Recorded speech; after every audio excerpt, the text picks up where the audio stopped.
ನಮಸ್ಕಾರ. ವಾರದ ಅತಿಥಿ ವಿಶೇಷ ಕಾರ್ಯಕ್ರಮಕ್ಕೆ ನಿಮ್ಮೆಲ್ಲರಿಗೂ ಕೂಡ ಪ್ರೀತಿಯ ಸ್ವಾಗತ.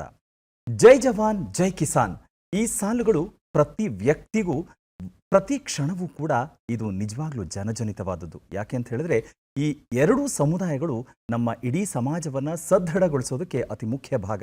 ಆದರೆ ಈ ಎರಡೂ ಸಮುದಾಯದ ಹಿಂದೆ ಒಂದು ದೊಡ್ಡ ಸಮೂಹವೇ ಇದೆ, ಶಕ್ತಿ ಇದೆ.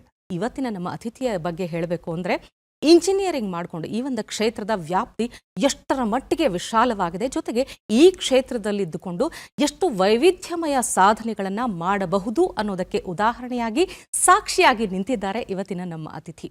ಪ್ರಾಧ್ಯಾಪಕರಾಗಿ, ಸಂಶೋಧಕರಾಗಿ, ತಂತ್ರಜ್ಞರಾಗಿ, ತಂತ್ರಜ್ಞಾನ ನಿರ್ವಾಹಕರಾಗಿ 4 ದಶಕಗಳ ಕಾಲ ಸೇವೆ ಸಲ್ಲಿಸುತ್ತಾ ಬಂದಿರುವಂತಹ ಅಸಾಧಾರಣ ನಾಯಕ, ಅತ್ಯುತ್ತಮ ಮಾರ್ಗದರ್ಶಕರಾಗಿದ್ದಾರೆ. ಹಾಗಾದ್ರೆ ಯಾರವರು? ಅವರ ಕಿರುಪರಿಚಯವನ್ನ ನೋಡ್ಕೊಂಡು ಬರೋಣ. ವಿಜ್ಞಾನ ತಂತ್ರಜ್ಞಾನ ಕ್ಷೇತ್ರದಲ್ಲಿ 4 ದಶಕಗಳಿಂದ ಸೇವೆ ಸಲ್ಲಿಸಿ ಅತ್ಯುನ್ನತ ನಾಗರಿಕ ಪ್ರಶಸ್ತಿಗಳಾದ ಪದ್ಮಭೂಷಣ ಮತ್ತು ಪದ್ಮವಿಭೂಷಣ ಪ್ರಶಸ್ತಿಗಳನ್ನು ಸ್ವೀಕರಿಸಿದ ಅಪರೂಪದ ಭಾರತೀಯ ವಿಜ್ಞಾನಿ ಡಾಕ್ಟರ್ ವಾಸುದೇವ್ ಕೆ ಆತ್ರೆ. 1961ರಲ್ಲಿ ಮೈಸೂರು ವಿಶ್ವವಿದ್ಯಾಲಯದಿಂದ ಬಿಇ ಪದವಿ ಪಡೆದು ನಂತರ 1963ರಲ್ಲಿ ಬೆಂಗಳೂರಿನ ಇಂಡಿಯನ್ ಇನ್ಸ್ಟಿಟ್ಯೂಟ್ ಆಫ್ ಸೈನ್ಸ್ನಲ್ಲಿ ಎಂಇ ಮತ್ತು ಪಿಎಚ್ಡಿ ಪಡೆದರು. 1967ರಲ್ಲಿ ಕೆನಡಾದ ವಾಟರ್ಲೂ ವಿಶ್ವವಿದ್ಯಾಲಯದಲ್ಲಿ ಎಲೆಕ್ಟ್ರಿಕಲ್ ಇಂಜಿನಿಯರಿಂಗ್ ಓದಿ 12 ವರ್ಷಗಳ ಕಾಲ ಕೆನಡಾದ ಇಂಜಿನಿಯರಿಂಗ್ ತಾಂತ್ರಿಕ ವಿಶ್ವವಿದ್ಯಾಲಯದಲ್ಲಿ ಪ್ರಾಧ್ಯಾಪಕರಾಗಿ ಸೇವೆ ಸಲ್ಲಿಸಿದರು. 1980ರಲ್ಲಿ ತಾಯ್ನಾಡಿಗೆ ಮರಳಿದ ಆತ್ರೆಯವರು ಕೊಚ್ಚಿನ್ನಲ್ಲಿರುವ defence research and development organisation DRDOನ ನೇವಲ್ ಫಿಸಿಕಲ್ ಮತ್ತು ಓಷಿಯನೋಗ್ರಾಫಿಕ್ ಲ್ಯಾಬೊರೇಟರಿಯಲ್ಲಿ ಪ್ರಿನ್ಸಿಪಲ್ ಸೈಂಟಿಫಿಕ್ ಆಫೀಸರ್ ಆಗಿ ಕೆಲಸ ಆರಂಭಿಸಿ 4 ವರ್ಷಗಳ ಅವಧಿಯಲ್ಲಿ NPOLನ ನಿರ್ದೇಶಕರಾದರು. ಈ ಸಂದರ್ಭದಲ್ಲಿ ಭಾರತೀಯ ನೌಕಾಪಡೆಗಾಗಿ ಅತ್ಯಾಧುನಿಕ ನೀರೊಳಗಿನ ತಂತ್ರಜ್ಞಾನದ ಅಭಿವೃದ್ಧಿ ಮತ್ತು ಉತ್ಪಾದನೆಯನ್ನು ಮುನ್ನಡೆಸಿದರು. ಅಲ್ಲದೆ ಭಾರತದಲ್ಲಿ ಮೊಟ್ಟ ಮೊದಲ ಹೆಚ್ಚು ಉಪಕರಣಗಳಿರುವ ಸಾಗರದ ಅಕೌಸ್ಟಿಕ್ ಸಂಶೋಧನಾ ನೌಕೆ ಸಾಗರ ಧ್ವನಿ ವಿನ್ಯಾಸ ಮತ್ತು ನಿರ್ಮಾಣದ ಜವಾಬ್ದಾರಿ ನಿರ್ವಹಿಸಿದರು.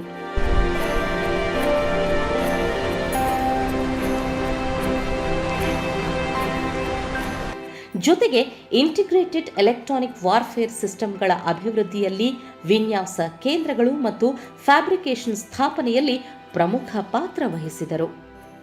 ಡಾಕ್ಟರ್ ವಾಸುದೇವ್ ಕೆ ಆತ್ರೆಯವರ ಅಧಿಕಾರಾವಧಿಯಲ್ಲೇ ಭಾರತದ ಲಘು ಯುದ್ಧ ವಿಮಾನ ತೇಜಸ್ ಮೊದಲ ಬಾರಿಗೆ ಆಕಾಶಕ್ಕೆ ಹಾರಿತು. ಅಷ್ಟೇ ಅಲ್ಲದೆ 300ಕ್ಕೂ ಹೆಚ್ಚು ಹಾರಾಟಗಳನ್ನು ಯಶಸ್ವಿಯಾಗಿ ಪೂರ್ಣಗೊಳಿಸಿತು. ಪ್ರಸ್ತುತ ಇನ್ಸ್ಟಿಟ್ಯೂಟ್ ಆಫ್ ಸ್ಮಾರ್ಟ್ ಸ್ಟ್ರಕ್ಚರ್ಸ್ ಮತ್ತು ಸಿಸ್ಟಮ್ಸ್ನ ಸಂಸ್ಥಾಪಕ ಅಧ್ಯಕ್ಷರಾಗಿರುವ ಆತ್ರೆಯವರು ಸ್ಮಾರ್ಟ್ ಮಟೀರಿಯಲ್ಸ್ನಲ್ಲಿ ಬಹುಸಾಂಸ್ಥಿಕ ರಾಷ್ಟ್ರೀಯ ಕಾರ್ಯಕ್ರಮದ ಪರಿಕಲ್ಪನೆ ಮತ್ತು ನಿರ್ದೇಶನದ ಹೊಣೆ ಹೊತ್ತಿದ್ದಾರೆ. ತಮ್ಮ ವೃತ್ತಿ ಜೀವನದ ಸುದೀರ್ಘ ಅವಧಿಯಲ್ಲಿ ಶಿಕ್ಷಕರಾಗಿ, ಸಂಶೋಧಕರಾಗಿ, ತಂತ್ರಜ್ಞರಾಗಿ ಅಸಾಧಾರಣ ಸೇವೆ ಸಲ್ಲಿಸಿ ಅತ್ಯುತ್ತಮ ಮಾರ್ಗದರ್ಶಕರಾಗಿರುವ ಹೆಮ್ಮೆಯ ಭಾರತೀಯ ವಿಜ್ಞಾನಿ ಡಾಕ್ಟರ್ ವಾಸುದೇವ್ ಕೆ ಆತ್ರೆ ಈ ವಾರದ ನಮ್ಮ ಅತಿಥಿ.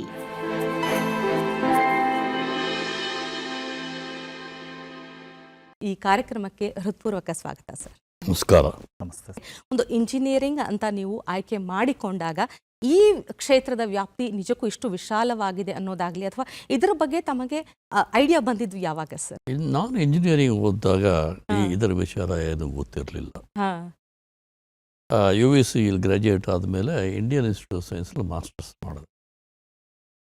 ಅಲ್ಲಿಂದ ಮಾಸ್ಟರ್ ಮಾಡ್ಬಿಟ್ಟು ಅಮೆರಿಕ ಹೊರಟೋಗ್ಬಿಟ್ಟೆ. PhD ಬಂದಿದ್ದು ಕೆನಡಾಲಿ.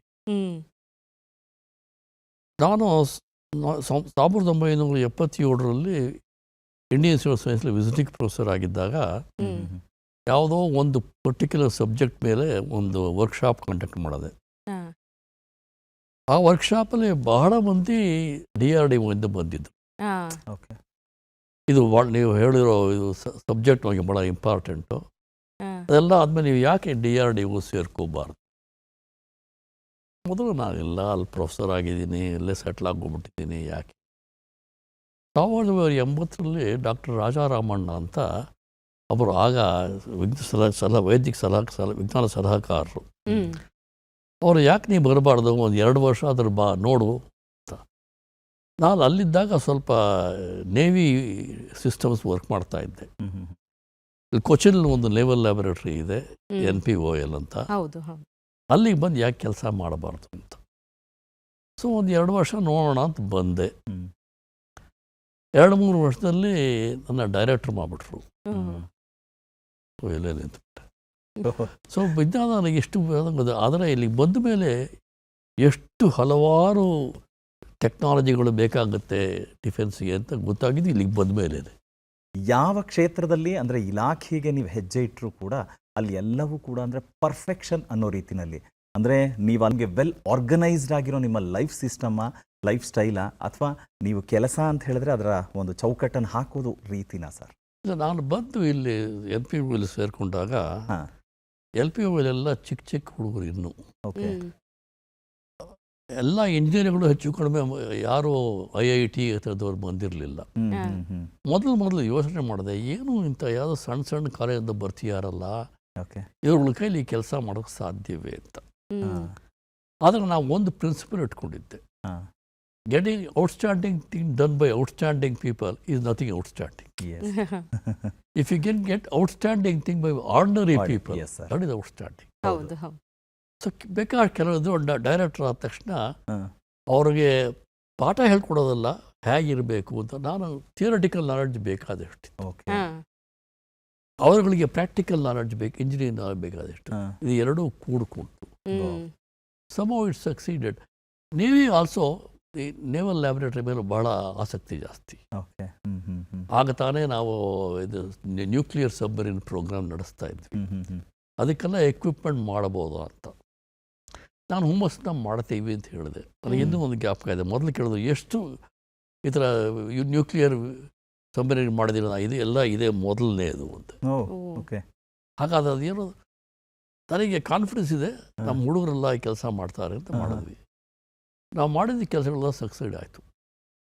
ಎಲ್ಲ ಸಿಸ್ಟಮ್ಗಳು ಭಾರತ್ ಎಲೆಕ್ಟ್ರಾನಿಕ್ಸ್ ಪ್ರೊಡ್ಯೂಸ್ ಮಾಡಿದ್ರು. ಈಗ ಹೆಚ್ಚು ಕಡಿಮೆ ಭಾರತ ಅದಗಳ ಶಿಪ್ಪಿಗಾಗಲಿ ಸಬ್ಮರೀನ್ಗಾಗಲಿ ಈ ಸೆನ್ಸರ್ಸ್ ಇಂಪೋರ್ಟ್ ಮಾಡಬೇಕಾಗಿಲ್ಲ. NPOL at one stage was the best technological laboratory in India. Lot of good people, lot of young people. ಚಿಕ್ಕವರು ಅವ್ರವ್ರಿಗೆ ನೀ ಏನು ಮಾಡಬೇಕು ಅಂತ ಅವ್ರ ರೋಲ್ ಐಡೆಂಟಿಫೈ ಮಾಡಿದ್ರೆ ಇಂಡಿಯಲ್ಲಿ ಟ್ಯಾಲೆಂಟ್ ಇಸ್ ಸೋ ಡೀಪ್. ಬರೀ IIT NITಗಳೆಲ್ಲ ಕ್ಯಾರೆಟ್, ಇನ್ನು ಸಣ್ಣ ಸಣ್ಣ ಇಂಜಿನಿಯರಿಂಗ್ ಕಾಲೇಜೆಲ್ಲ ಕ್ಯಾರೆಟ್ ಇದೆ. ಅವರಿಗೆ ಮಾರ್ಗದರ್ಶನ ಮಾಡಬೇಕು, ಗೈಡೆನ್ಸ್ ಮಾಡಬೇಕು, ಮೆಂಟರ್ ಮಾಡಬೇಕು. ಯೂನಿವರ್ಸಿಟಿಯಿಂದ ಬಂದಿದ್ದರಿಂದ ಈ ಚಿಕ್ಕ ಹುಡುಗರ ಜೊತೆಲಿ ಮಾತಾಡೋದು ನನಗೆ ಭಾಳ ಅಭ್ಯಾಸ ಆಗಿತ್ತು. Every year younger people come. So somehow we succeeded. Sir, ಅಂದರೆ ಭಾರತಕ್ಕೆ ಮರಳಿ ಬರೋದಕ್ಕೂ ಮೊದಲು ಬಹಳಷ್ಟು ವರ್ಷಗಳ ಕಾಲ ಅಂದರೆ ಒಂದು ಓದು ವಿದ್ಯಾಭ್ಯಾಸ ಆಗಿರಬಹುದು, ಜೊತೆಗೆ ಉದ್ಯೋಗ ಅಂತ ಆಗಿರಬಹುದು, ರಾಜ್ಯ ಬಿಟ್ಟು ದೇಶ ಬಿಟ್ಟು ಹೆಚ್ಚು ಹೊರಗಡೆನೇ ಇದ್ದಂಥವರು. ಕೆನಡಾದಲ್ಲೇ ತಾವು 20 ವರ್ಷಗಳ ಕಾಲ ಅಲ್ಲಿ ಸೇವೆ ಸಲ್ಲಿಸಿದ್ದೀರಿ, PhD ಮಾಡೋದ್ರಿಂದ ಹಿಡಿದು. ಸೊ ಈ ಹೊರ ದೇಶಗಳಲ್ಲಿ ಇದ್ದಂಥ ಅನುಭವ, ಆ ದಿನಗಳನ್ನು ಮೆಲುಕು ಹಾಕೋದಾದ್ರೆ ಹೇಗಿತ್ತು ಸರ್? ಅಂಥದ್ದೇನು ಅನುಭವ ಇಲ್ಲ. ಅಲ್ಲಿ ಟೀಚರ್ ಆಗಿದ್ದೆ, PhD ಸ್ಟೂಡೆಂಟ್ಸ್ ಇದ್ದರು, ಅವ್ರನ್ನ ಗೈಡ್ ಮಾಡಿದ್ದೆ. ಸ್ಮಾಲ್ ಗ್ರೂಪ್ 10-15 ಜನ. ಅದೇ ರಾಜಾರಾಮಣ್ಣ ಅಂತ ಅವ್ರು ಫೋನ್ ಮಾಡಿದಾಗ ತಕ್ಷಣ ಬರಲ್ಲ ಅಂತ ಹೇಳೋಕ್ಕಾಗಲ್ಲ, ಬಂದ್ಬಿಟ್ಟೆ. ಮಿಸ್ಟೇಕ್ ಮಾಡೋದು ಏನೋ ಅನ್ಸುತ್ತು. ಯಾಕೆಂದರೆ ಪ್ಯೂರ್ಲಿ ಅಕಾಡೆಮಿಕ್ಕಿಂದ ಇದು ಪ್ಯೂರ್ಲಿ ಟೆಕ್ನಾಲಜಿ ಡೆವಲಪ್ಮೆಂಟ್. ಹೌದು. ಬಟ್ ಅಲ್ಲಿ ಬಂದಾಗ ಅಲ್ಲಿ ನನ್ನ ಡೈರೆಕ್ಟ್ರು, ಆಮೇಲೆ ಅರುಣಾಚಲ ಮತ್ತು ಒಬ್ಬರು ರಾಜಾರಾಮಣ್ಣಯ್ಯ ತಗೊಂಡ್ರು. ಅವರ ಹೆಲ್ಪ್ ಅದು amazing. So they had confidence. ಜೊತೆಗೆ ನಾನು ಸೇರಿಕೊಂಡ 1-2 ವರ್ಷದಲ್ಲೇ ಕಲಾಮು ಹೈದರಾಬಾದಲ್ಲಿ ಸೇರಿಕೊಂಡ್ರು. ಸೊ ನಾವಿಬ್ರು ಕೊಲೀಗ್ಸ್ ಮಾತಾಡ್ತಾ ಇದ್ವಿ. ಅವಾಗ ಗೊತ್ತಿದ್ದು, ನೀನೇನು ಬ್ರಿಲಿಯಂಟ್ ಆಗಿರಬೇಕಾಗಿಲ್ಲ, ಕೆಲಸ ಮಾಡಿಸ್ಬೇಕಾದ್ರೆ ಅವ್ರವ್ರು ಯಾರು ಅಂತ ಎಲ್ಲರಲ್ಲೂ ಒಂದು ದೊಡ್ಡ ಗುಣ ಇದೆ. Everybody is talented. Can you identify the right kind of people for the right slots? ಅದು ಆ ಪ್ರಿನ್ಸಿಪಲ್ ನಾನು ಅಡಾಪ್ಟ್ ಮಾಡ್ಕೊಂಡಿದ್ದೆ, ಕಲಾಮು ಅಡಾಪ್ಟ್ ಮಾಡ್ಕೊಂಡಿದ್ದರು. ನೆಕ್ಸ್ಟ್ ಇಸ್ ಸಕ್ಸಸ್ ಮಾಡೋಕ್ಕೆ ಬೇಕಾದರೆ ಕೆಲಸ ಮಾಡಬೇಕು. ಇದು ಇವಾಗ ಬಂದರೆ 40 ಗಂಟೆಗಳು ಅಂತಾರೆ ಗೌರ್ಮೆಂಟ್ ಕೆಲಸದವರು. ನಾವು 75-80 ಗಂಟೆ ಹೊತ್ತು ಕೆಲಸ ಮಾಡ್ತಿದ್ವಿ ವಾರಕ್ಕೆ, ರಾತ್ರಿ ಹೋರಾತ್ರಿ. ಚಿಕ್ಕವರು ಅಥವಾ ಹುಮ್ಮಸ್ಸಿಂದ ಕೆಲಸ ಮಾಡೋದು ಸಕ್ಸೀಡ್ ಆಯಿತು. ಇಂಡಿಯಾಲಿ ಈ ಥರ ಬೇಕಾಷ್ಟು ಕಡೆ ಆಗಿದೆ. LPO ಒಂದೇ ಕಡೆ, ಆಮೇಲೆ ನಾನು ಹೆಡ್ ಕ್ವಾರ್ಟರ್ಸ್ಗೆ ಹೋದಾಗಲೂ ಆಲ್ ಎಲೆಕ್ಟ್ರಾನಿಕ್ಸ್ ಲ್ಯಾಬೊರೇಟರೀಸ್ ನೋಡ್ಕೊಳ್ತಾ ಇದ್ದೆ. LRD, AD ಆ ಥರದ್ದೆಲ್ಲ ವೆರಿ ವೆದರ್ ಎಕ್ಸಲೆಂಟ್ ಪೀಪಲ್. ಅಂದರೆ ಬಹುಶಃ ಸರ್ ಇದನ್ನೆಲ್ಲ ಗಮನಿಸಿದಾಗ ಅನ್ಸತ್ತೆ, ಒಂದು ಮನೆಯ ಹಿನ್ನೆಲೆ ನೋಡಿದ್ರೂ ಕೂಡ ಮನೆ ವಾತಾವರಣ ಕೆಲವು ಸಲ ಇನ್ಸ್ಪೈರ್ ಆಗುತ್ತೆ ಅಥವಾ ನಮ್ಮನ್ನು ಮೋಟಿವೇಟ್ ಮಾಡಿ ಇಂಥ ದಾರಿ ಕರ್ಕೊಂಡು ಹೋಗುತ್ತೆ ಅಂತ. ನಿಮ್ಮ ಮನೆ ಬಗ್ಗೆ ನಾವು ತಿಳ್ಕೊಳ್ಳೋದಾದ್ರೆ ಸರ್ ಹೇಳ್ಬೋದಾ ಸರ್? ನಾನು ಬೆಂಗಳೂರು ಹತ್ರ ಇರೋ ಒಂದು ವೈಟ್ ಫೀಲ್ಡಿಂದ ಒಂದು 20 ಕಿಲೋಮೀಟರ್ ಒಂದು ಸಣ್ಣ ಹಳ್ಳಿ ಕಲ್ಕುಂಟೆ ಅಗ್ರಹಾರ ಅಂತ, ನನ್ನ ಕೆ ಅಂತಿರೋದು ಮಧ್ಯದಲ್ಲಿ ಕಲ್ಕುಂಟೆ, ಅಲ್ಲಿಂದ ಬಂದೆ. ನನ್ನ ತಾತ ಹಳ್ಳಿ ಮೊದಲನೇ ಗ್ರ್ಯಾಜುಯೇಟ್. ಸೊ ನಮ್ಮಲ್ಲಿ ವಿದ್ಯಾಭ್ಯಾಸ ಅಂದರೆ ಭಾಳ ಪ್ರಾಮುಖ್ಯತೆ ಇತ್ತು. ನನ್ನ ತಂದೆ UVC first engineering department graduate 1929ನಲ್ಲಿ. ಸೊ ಕೊಂಚ ಇಂಜಿನಿಯರಿಂಗ್ ಬ್ಯಾಕ್ಗ್ರೌಂಡ್ ಇತ್ತು. ಹೆಚ್ಚು ಓದೋದು, ಭಾಳ ವಿಚಾರವಾಗಿ ಓದೋದು ಅದು. ನಮ್ಮ ತಾಯಿ ಭಾಳ ಚೆನ್ನಾಗಿ ವೈಲಿನ್ ನುಡಿಸೋರು, ಸಂಗೀತ ಈ ಥರ ಕಾರ್ಯಗಳು ಇತ್ತು. ಬಟ್ ಮನೆಯ ವಾತಾವರಣಕ್ಕೂ ನಾವು ಮಾಡಿದ ಕೆಲಸಕ್ಕೂ ಹೆಚ್ಚೇನು ಸಂಬಂಧ ಇರಲಿಲ್ಲ. ನಾ ಇನ್ಸ್ಟಿಟ್ಯೂಟ್ ಸೇರಿದಾಗ ಅವಾಗ ಗೊತ್ತಾಯ್ತು ಈ ವಿಜ್ಞಾನ ತಂತ್ರಜ್ಞಾನ ವಿಶಾಲತೆ ಎಷ್ಟಿದೆ ಅಂತ. ಅಲ್ಲಿ ಬೇರೆ ಬೇರೆ ಡಿಪಾರ್ಟ್ಮೆಂಟ್ ಬೇರೆ ಬೇರೆ ಹುಡುಗರೆಲ್ಲ ಒಟ್ಟು ಕೂತ್ಕೊಂಡು ಕಾಫಿ, ರಾತ್ರಿ 2 ಗಂಟೆಯಲ್ಲಿ ಕಾಫಿ ಕುಡಿತಾ ಇದ್ದೀವಿ ಹೋಟ್ಲಲ್ಲಿ, ರಾತ್ರಿ ಎಲ್ಲ ಕೆಲಸ ಮಾಡಿ. ಅವಾಗ ಬೇರೆ ಬೇರೆ ಸಬ್ಜೆಕ್ಟ್ಗಳು ಹೇಗೆ ಬರುತ್ತೆ, ವಾಟ್ ಆರ್ ದೇರ್ ಇಂಟರ್ಪ್ಲೇಸ್ ಅಂತ ಗೊತ್ತಾಯ್ತು. ಕೆನಡಾಕ್ಕೆ ಹೋದ್ಮೇಲೆ ಹೈ ಟೆಕ್ನಾಲಜಿ ಎಕ್ಸ್ಪೋಷರ್. ನಾನು ಕೆಲಸ ಮಾಡ್ತಿದ್ದ ಜಾಗದಲ್ಲಿ Canadian research very big naval research centre. ಆಗಾಗ ಅಲ್ಲಿಗೆ ಸಮ್ಮರಲ್ಲಿ ಕೊಂಚ ಕೆಲಸ ಮಾಡ್ತಾ ಇದ್ದೆ. ಅದರಿಂದ ನಾನು ಕೊಚ್ಚಿನಿಗೆ ಬಂದಾಗ ಕೆಲಸ ಮಾಡೋಕ್ಕೆ ಸಹಾಯ ಆಯಿತು. ಇಲ್ಲಿಗೆ ಬಂದ ಮೇಲೆ ಅನ್ನಿಸ್ತು ನಾವು ಎಲ್ಲ ಕೆಲಸ ಮಾಡ್ಬೋದು ಅಂತ. ಆದರೆ Indian industry was not that mature. ನಾವುಗಳೇ ಎಲ್ಲ ಕೈಲೇ ಮಾಡ್ಕೋಬೇಕಾಗಿತ್ತು.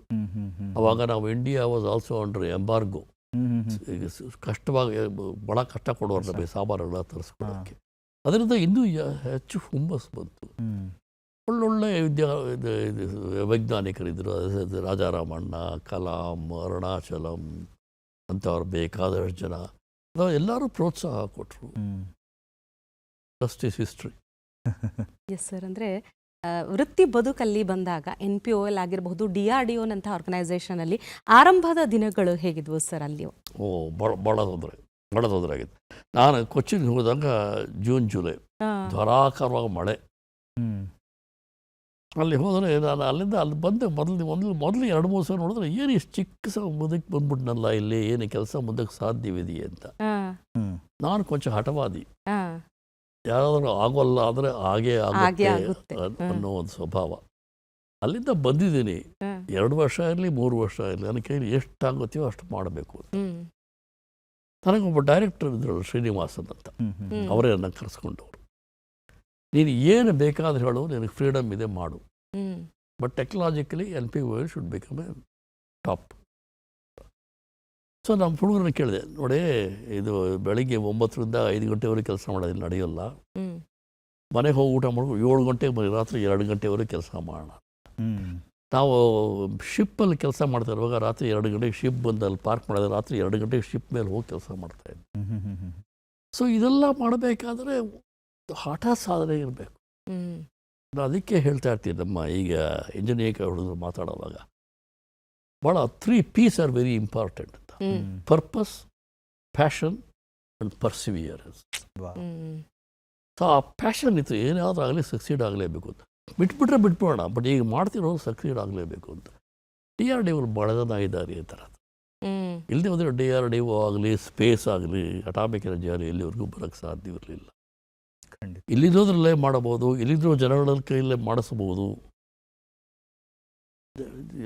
ನಾವು ಅನ್ಕೋಬೋದು ಅಮೆರಿಕ ಇರೋಂಗೆ ನಮಗೆ ಇದು ಎಂಥ ಸೌಕರ್ಯಗಳಿಲ್ಲ ಅಂತ. ಅಲ್ಲಿ ಸಾಕಷ್ಟು ಸೌಕರ್ಯಗಳಿದೆ ಇಂಡಿಯಲ್ಲಿ ಮಾಡಬೇಕಾದ್ರೆ. ಅದೇ ಪರ್ಪಸ್, ಪ್ಯಾಷನ್ ಇರಬೇಕು. ನಾನು ಮಾಡಿದ್ದು ಫೇಲ್ ಆಗಬಾರ್ದು. I will always do my best. My best may not be good enough, but you must do your best. ಆ ಪ್ರಿನ್ಸಿಪಲ್ ಅಂದರೆ ಕೆಲಸ ಮಾಡೋದು. ಓಕೆ ಸರ್, ಡಾಕ್ಟರ್ ಆತ್ರೆ ಅಂತ ಹೇಳಿದ್ರೆ ಸಾಕಷ್ಟು ವಿಚಾರಗಳಿಗೆ ನಿಮ್ಮದೇ ಆದಂಥ ಹೆಸರಿದೆ. ನೀವು ಮಾಡಿಕೊಟ್ಟದ್ದು ಅಥವಾ ನಿಮ್ಮ ತಂಡದಿಂದ ಮಾಡಿಸಿದಂಥ ಸಾಕಷ್ಟು ಸಂಶೋಧನಾತ್ಮಕ ವಿಚಾರಗಳಿದೆ. ಅದರಲ್ಲಿ ಸಿಗ್ನಲ್ ಪ್ರಾಸೆಸಿಂಗ್ ಅನ್ನುವಂಥದ್ದನ್ನು ಅದರಲ್ಲಿ ತುಂಬ ಎಕ್ಸ್ಪರ್ಟೈಸ್ ಅನ್ನೋ ರೀತಿಯಲ್ಲಿ ಆ ವಿಚಾರ ಕೇಳ್ತೀವಿ sir. What exactly it is sir? Signal process ಈಗ ರೇಡಿಯೋ ಸ್ವಿಚ್ ಮಾಡೋದು ನೀವು ಆ್ಯಂಟನ್ನ ತೆಗೆದುಬಿಟ್ರೆ ಅಲ್ಲಿ ಬರೋ ಸಿಗ್ನಲ್ ಎಲ್ಲ ಭಾಳ ನಾಯ್ಸಿ ಗೀಸಿ ಎಲ್ಲ ಬರುತ್ತೆ, ಅದನ್ನ ಫಿಲ್ಟರ್ ಮಾಡಬೇಕು. Okay. So signal acquisition, okay, ಅದರ ಫಿಲ್ಟರಿಂಗ್ ಮಾಡೋದ್ರಲ್ಲಿ ಹೇಗೆ ಎನ್ಹ್ಯಾನ್ಸ್ ಮಾಡೋದು, ಬರೀ ಸಿಗ್ನಲ್ ಮಾತ್ರ ಬರೋದು ಅಂತ. ಇವಾಗ ಸಿಗ್ನಲ್ ಪ್ರೊಸೆಸಿಂಗ್ ಇಲ್ಲದೆ ಇದೆಯಲ್ಲ, ನೀವು ಸೆಲ್ ಫೋನ್ ತಗೊಂಡ್ರೆ ಅದರಲ್ಲಿ main chip signal process, it's called digital signal processing ಅಂತ. ಅದರಲ್ಲಿ ಕೆಲಸ ಮಾಡಿದೆ. ಅಲ್ಲಿಗೆ ಬಂದರೆ ಅದೊಂದೇ ಅಲ್ಲ, ಇನ್ನು ಬೇಕಾದಷ್ಟು ಇದಿದೆ. Signal processing is a very small bring. There is a front end antenna, there is a signal processing, there is a display, software, computers ಎಲ್ಲ ಬೇಕು. ಇದು ಒಬ್ಬರ ಕೈಲೇ ಸಾಧ್ಯವಿಲ್ಲ. You must collect a group of people who is an expert in computers, is expert in materials. ಆ NPOನಲ್ಲಿ ಹೆಚ್ಚು ಕಡಿಮೆ ನಾನು ಸಿಗ್ನಲ್ ಪ್ರೊಸೆಸಿಂಗ್ ನಾನು ಮಾಡ್ತಿದ್ರು ನಾನು ಕೆಲವರನ್ನ ತರಬೇತಿ ಮಾಡಿದ್ಮೇಲೆ ಅದನ್ನ ಬಿಟ್ಬಿಟ್ಟು ಮೆಕ್ಯಾನಿಕ್ ಇಂಜಿನಿಯರಿಂಗ್ ಹೆಚ್ಚಲ್ಲೇ ಮಾಡ್ತಾ ಇದ್ದೆ. ಯಾಕೆಂದರೆ ಸಿಸ್ಟಮ್ ಸಕ್ಸೀಡ್ ಮಾಡಬೇಕಾದ್ರೆ ಅದು ಹೇಗೆ ಪ್ಯಾಕ್ ಮಾಡಬೇಕು ಅಂತ. ಈಗ ಸೆಲ್ ಫೋನ್ ತಗೊಳ್ಳಿ, ಅದು ಎಷ್ಟು ಕಾಂಪ್ಯಾಕ್ಟಾಗಿ ಪ್ಯಾಕ್ ಆಗಿದೆ. ಅದು ಪ್ಯಾಕ್ ಆಗಿ ಮಾಡಬೇಕಾದ್ರೆ ಇಂಜಿನಿಯರಿಂಗ್ ವಿದ್ಯಾಸ ಆಗಬೇಕು. ಸೊ ಅದು ಹೆಚ್ಚು ಕಡಿಮೆ ಬರ್ತಾ ಇಂಜಿನಿಯರ್ ಆಗೋಗ್ಬಿಟ್ಟೆ, ಎಲೆಕ್ಟ್ರಾನಿಕ್ ಬಿಟ್ಬಿಟ್ಟು. ಸೊ ಸಿಗ್ನಲ್ ಪ್ರೊಸೆಸಿಂಗ್ ಶುರು ಮಾಡಿದ್ದು ಅದೇ ಸರ್. ಆಮೇಲೆ ಬೇಕಾದಷ್ಟು ಅದೇ. ಹೌದು ಸರ್. ಇವಾಗ ನಮಗೆ ಸಾಮಾನ್ಯವಾದವರಿಗೆ ನಾವು ಇಲ್ಲಿಂದ ಯಾವುದೋ ಒಂದು ಇದಕ್ಕೆ ಅಂತ ಹೇಳಿದ್ರೆ ಒಂದು ಟವರ್ ಇರುತ್ತೆ, ಕಮ್ಯುನಿಕೇಷನ್ಸ್ಗೆ ಅದು ಸಿಗ್ನಲ್ ರಿಸೀವ್ ಮಾಡುತ್ತೆ ಅಂತ. ಬಟ್ ಸರ್, ಈ ಹಿಂದೆ ಯೋಚನೆ ಮಾಡಿದಾಗ, ಅಂದರೆ ನಿಮ್ಮ ಅವಧಿಯಲ್ಲಿ ಕೆಲಸ ಮಾಡಿದ ಸಂದರ್ಭದಲ್ಲಿ ಅಂತ ಹೇಳಿದ್ರೆ, ಈಗ ಡಿಫೆನ್ಸ್ ಇರ್ಬೋದು, ಮತ್ತು ಸಬ್ಮೇರಿನ್ಗಳಂಥ ಅಂದರೆ ಒಳಗಡೆ ಏನಿರುತ್ತೆ ಅಲ್ಲೆಲ್ಲ ಅಂದರೆ ಸಿಗ್ನಲ್ಸ್ ಪಾಸ್ ಆಗೋದಕ್ಕೆ ಯಾವ ರೀತಿ ಕೆಲಸ ಮಾಡ್ತಿದ್ರು ಸರ್? ಬಿಕಾಸ್ ಈಗ ವಾರ್ ಫೀಲ್ಡಲ್ಲಿ ಕೆಲಸ ಮಾಡ್ತಾಯಿದ್ರು ಅಂತ ಹೇಳಿದ್ರೆ, ಒಂದು ಜಾಗದಿಂದ ಇನ್ನೊಂದು ಜಾಗಕ್ಕೆ ಸಿಗ್ನಲ್ಸ್ ಹೋಗಬೇಕು ಅಂತ ಹೇಳಿದ್ರೆ ನಾವು ಯೋಚನೆ ಮಾಡಿದ್ರೆ ಖಂಡಿತ ನಮಗೇನೂ ಗೊತ್ತಾಗಲ್ಲ ಸರ್. ಬಿಕಾಸ್ ನೀವು ಆ ಇಲಾಖೆಯ ಒಡನಾಟ ಕೆಲಸ ಇದ್ರಿಂದ ಹೌ ಇಟ್ ಗೋಸ್ ಸರ್? ನೋಡಿ, ಸಬ್ಮರೀನಲ್ಲಿ ಸಿಗ್ನಲ್ಸ್ ಎಲ್ಲ ಬರೋದು ಶಬ್ದದಿಂದ, it's come from sound. Okay. Because nothing else transmits under water. So sound ಬಂದಾಗ ಅದನ್ನು ಕಲೆಕ್ಟ್ ಮಾಡ್ಕೋಬೇಕು. ಅದನ್ನು ಕಲೆಕ್ಟ್ ಮಾಡೋಕ್ಕೆ front end what are called transducers, which converts the mechanical to electrical signals. Okay. ಅದನ್ನು ತಗೊಂಡು ಅದರೊಳಗೆ ಏನೇ ಇದೆ ನಾಯ್ಸ್ ಎಲ್ಲ ಫಿಲ್ಟರ್ ಮಾಡ್ತಾ ಹೋಗಬೇಕು. ಓಕೆ. ಸಬ್ಮರೀನ್ ಅದು ಮೂವ್ ಮಾಡ್ತಾ ಇದ್ದರೆ ಅದರ ಬಾಡಿ ವೈಬ್ರೇಷನ್ಸ್ ಬರುತ್ತೆ, ಅದನ್ನು ಮಾತ್ರ ಎಕ್ಸ್ಟ್ರಾಕ್ಟ್ ಮಾಡಬೇಕು. ಇದು ಸಿಗ್ನಲ್ ಪ್ರೊಸೆಸಿಂಗ್. ರ್ಯಾಡಾರ್ಲೂ ಹಾಗೆ ಆಗುತ್ತೆ. ಏನು ಮಾಡ್ತೀರಿ? ರ್ಯಾಡಾರ್ಲಿ ಒಂದು ಸಿಗ್ನಲ್ ಕಳಿಸ್ತೀರಿ, ಅದು hits an aircraft and gets echoed. Okay. You compare the signal you transmitted, the echo, and find out how far it is, what kind of an object it is. ಈಗೆಲ್ಲ special ಆಲ್ಗೊರಿದಮ್ಸ್ ಇದೆ, ಅದೆಲ್ಲ ಮಾಡಬಹುದು. Signal processing is one, as I said, one part of it. One part of it. Collection of front end. Then ನೀನು process ಮಾಡಿದ್ರೆ display ಮಾಡಬೇಕು. This is where software Cape. ಹೇಗೆ display ಮಾಡಬೇಕು ಅಂತ. ಈಗ ನಂತರ ಬೇಕಾದಷ್ಟು ಇನ್ಫಾರ್ಮೇಷನ್ ಸಾರ್ಟ್ ಔಟ್ ಮಾಡಿ ಕರೆಕ್ಟಾಗಿ ನೋಡೋರು ಸರಿಯಾಗಿ ಕಾಣಿಸೋ ಹಾಗೆ ಕೊಡದೆ ಹೋದ್ರೆ ಏನು ಪ್ರಯೋಜನ. ಹೌದು sir. So display and formatting display, data processing is equally important. ಬರ್ತಾ ಈಗ ಇದು ಕಂಪ್ಯೂಟರ್ ಸೈನ್ಸ್ ಎಕ್ಸ್ಟ್ರಾ ಬರ್ತಾ ಇದೆ. ಈಗ you can build certain amount of intelligence. I won't say artificial intelligence, but certain amount of intelligence system. So the system itself evaluates what is going on. Sonar system ಅನ್ನುವಂಥದ್ದು sir, ತಾವು ತಮ್ಮ ಅಧಿಕಾರಾವಧಿಯಲ್ಲಿ ಭಾರತೀಯ ನೌಕಾಪಡೆಗೋಸ್ಕರ ಒಂದು ವಿಶೇಷ ಸಂಶೋಧನೆ, ಅದರ ಬಗ್ಗೆ ಹೇಳಿ ಸರ್. Sonar system. ಸೋನಾರ್ ಅಂದ್ರೆ ಸೌಂಡ್ ನ್ಯಾವಿಗೇಷನ್ ಅಂಡ್ ರೇಂಜಿಂಗ್. ನಾನು ಹೇಳ್ದಂಗೆ ಅಂಡರ್ ವಾಟರ್ನಲ್ಲಿ ಎಲೆಕ್ಟ್ರಿಸಿಟಿ ಹೋಗಲ್ಲ, ಲೈಟು ಹೋಗಲ್ಲ, ಸ್ವಲ್ಪ ದೂರ ಹೋಗುತ್ತೆ ಅಷ್ಟೇ. ಭಾಳ ದೂರ ಸಬ್ಮರೀನ್ನ ಡಿಟೆಕ್ಟ್ ಮಾಡಬೇಕಾದ್ರೆ ಸೌಂಡ್ ಒಂದೇ ಸಾಧ್ಯ. ಆ ಸೌಂಡಿಂದ ಮಾಡೋ ಎಕ್ವಿಪ್ಮೆಂಟ್ಗೆ ಸೋನಾರ್ ಅಂತ ಹೆಸರು, SONAR. ಅದೇ ಪ್ರಕಾರ in the air it's called radar, radio detection, radio frequencies. ಸೋನಾರ್ಲ ಫ್ರೀಕ್ವೆನ್ಸೀಸ್ ಎಲ್ಲ ಭಾಳ ಕಡಿಮೆ. ಫ್ರೀಕ್ವೆನ್ಸಿ ಅಂದ್ರೇನು? ಈಗ ನಮ್ಮ ಎಲೆಕ್ಟ್ರಿಸಿಟಿ ಬಲ್ಬ್ ಬರೋದಲ್ಲ 50 ಹರ್ಟ್ಸು. ನಮ್ಮ ಕಿವಿ ಕೇಳಿಸೋದು 3300 ಹರ್ಟ್ಸ್ ಟು 8000 ಹರ್ಟ್ಸ್. 8000 ಹರ್ಟ್ಸ್ ಅವ್ರು ಭಾಳ ಕೀಚಲ್ ಧ್ವನಿ ಅಂತೀವಿ. ಈ ಸೋನಾರ್ ಎಲ್ಲ ಬರೋದೆಲ್ಲ 3000 to 2000 ಹರ್ಟ್ಸ್ ಟು 20,000 ಹರ್ಟ್ಸ್ ಅಷ್ಟೇ. ಬೇರೆ ಅದು ರ್ಯಾಡಾರ್ ಎಲ್ಲ ಮೆಗಾ ಹರ್ಟ್ಸ್. ನೀವು ನಿಮ್ಮ ಫೋನ್ ತಗೊಂಡ್ರೆ ಇಟ್ಸ್ ಕಾಲ್ಡ್ ಮೈಕ್ರೋವೇವ್ಸ್, ಅದು ಗಿಗಾ ಹರ್ಟ್ಸಲ್ಲಿ ಹೋಗುತ್ತೆ. ಸೊ ಅದರ frequency variation. Sonar is a low frequency. ಅದರಿಂದನೇ ಜನ್ರೇಟ್ ಮಾಡೋದು ಸೋನಾರ್, ನಾವು ಟ್ರಾನ್ಸ್ಮಿಟ್ ಮಾಡೋದು ಲೋ ಫ್ರೀಕ್ವೆನ್ಸಿಲೇ, ಬರೋದು ಲೋ ಫ್ರೀಕ್ವೆನ್ಸಿಲೇ ಕಂಪ್ಯಾರಿಟಿವ್ಲಿ. ಅದನ್ನು ಕಂಪೇರ್ ಮಾಡ್ಕೊಳ್ಬೇಕು. So sonar and radar are the same. Sonar is for under water sound, radar is for over the air radio waves. ಇವಾಗ ನಾವು ನೀವು ಏರ್ಪೋರ್ಟ್ ಹೋದ್ರೆ ಅಲ್ಲಿ ತಿರುಗ್ತಾ ಇರುತ್ತಲ್ಲ, that's a radar. It sends N electromagnetic wave. Okay ಅದು ಹೇಳ್ದಂಗೆ ಆ ಏರ್ಕ್ರಾಫ್ಟ್ ನೋಡೋದು ರಿಫ್ಲೆಕ್ಟ್ ಆಗುತ್ತೆ, ಓಕೆ ಅದನ್ನು ಪ್ರೋಸೆಸ್ ಮಾಡ್ತೀವಿ. ಸೊ ಸೋನಾರ್ ಕಟ್ಟಬೇಕಾದ್ರೆ ಬೇರೆ ಥರ ಎಕ್ವಿಪ್ಮೆಂಟ್ ಬೇಕು.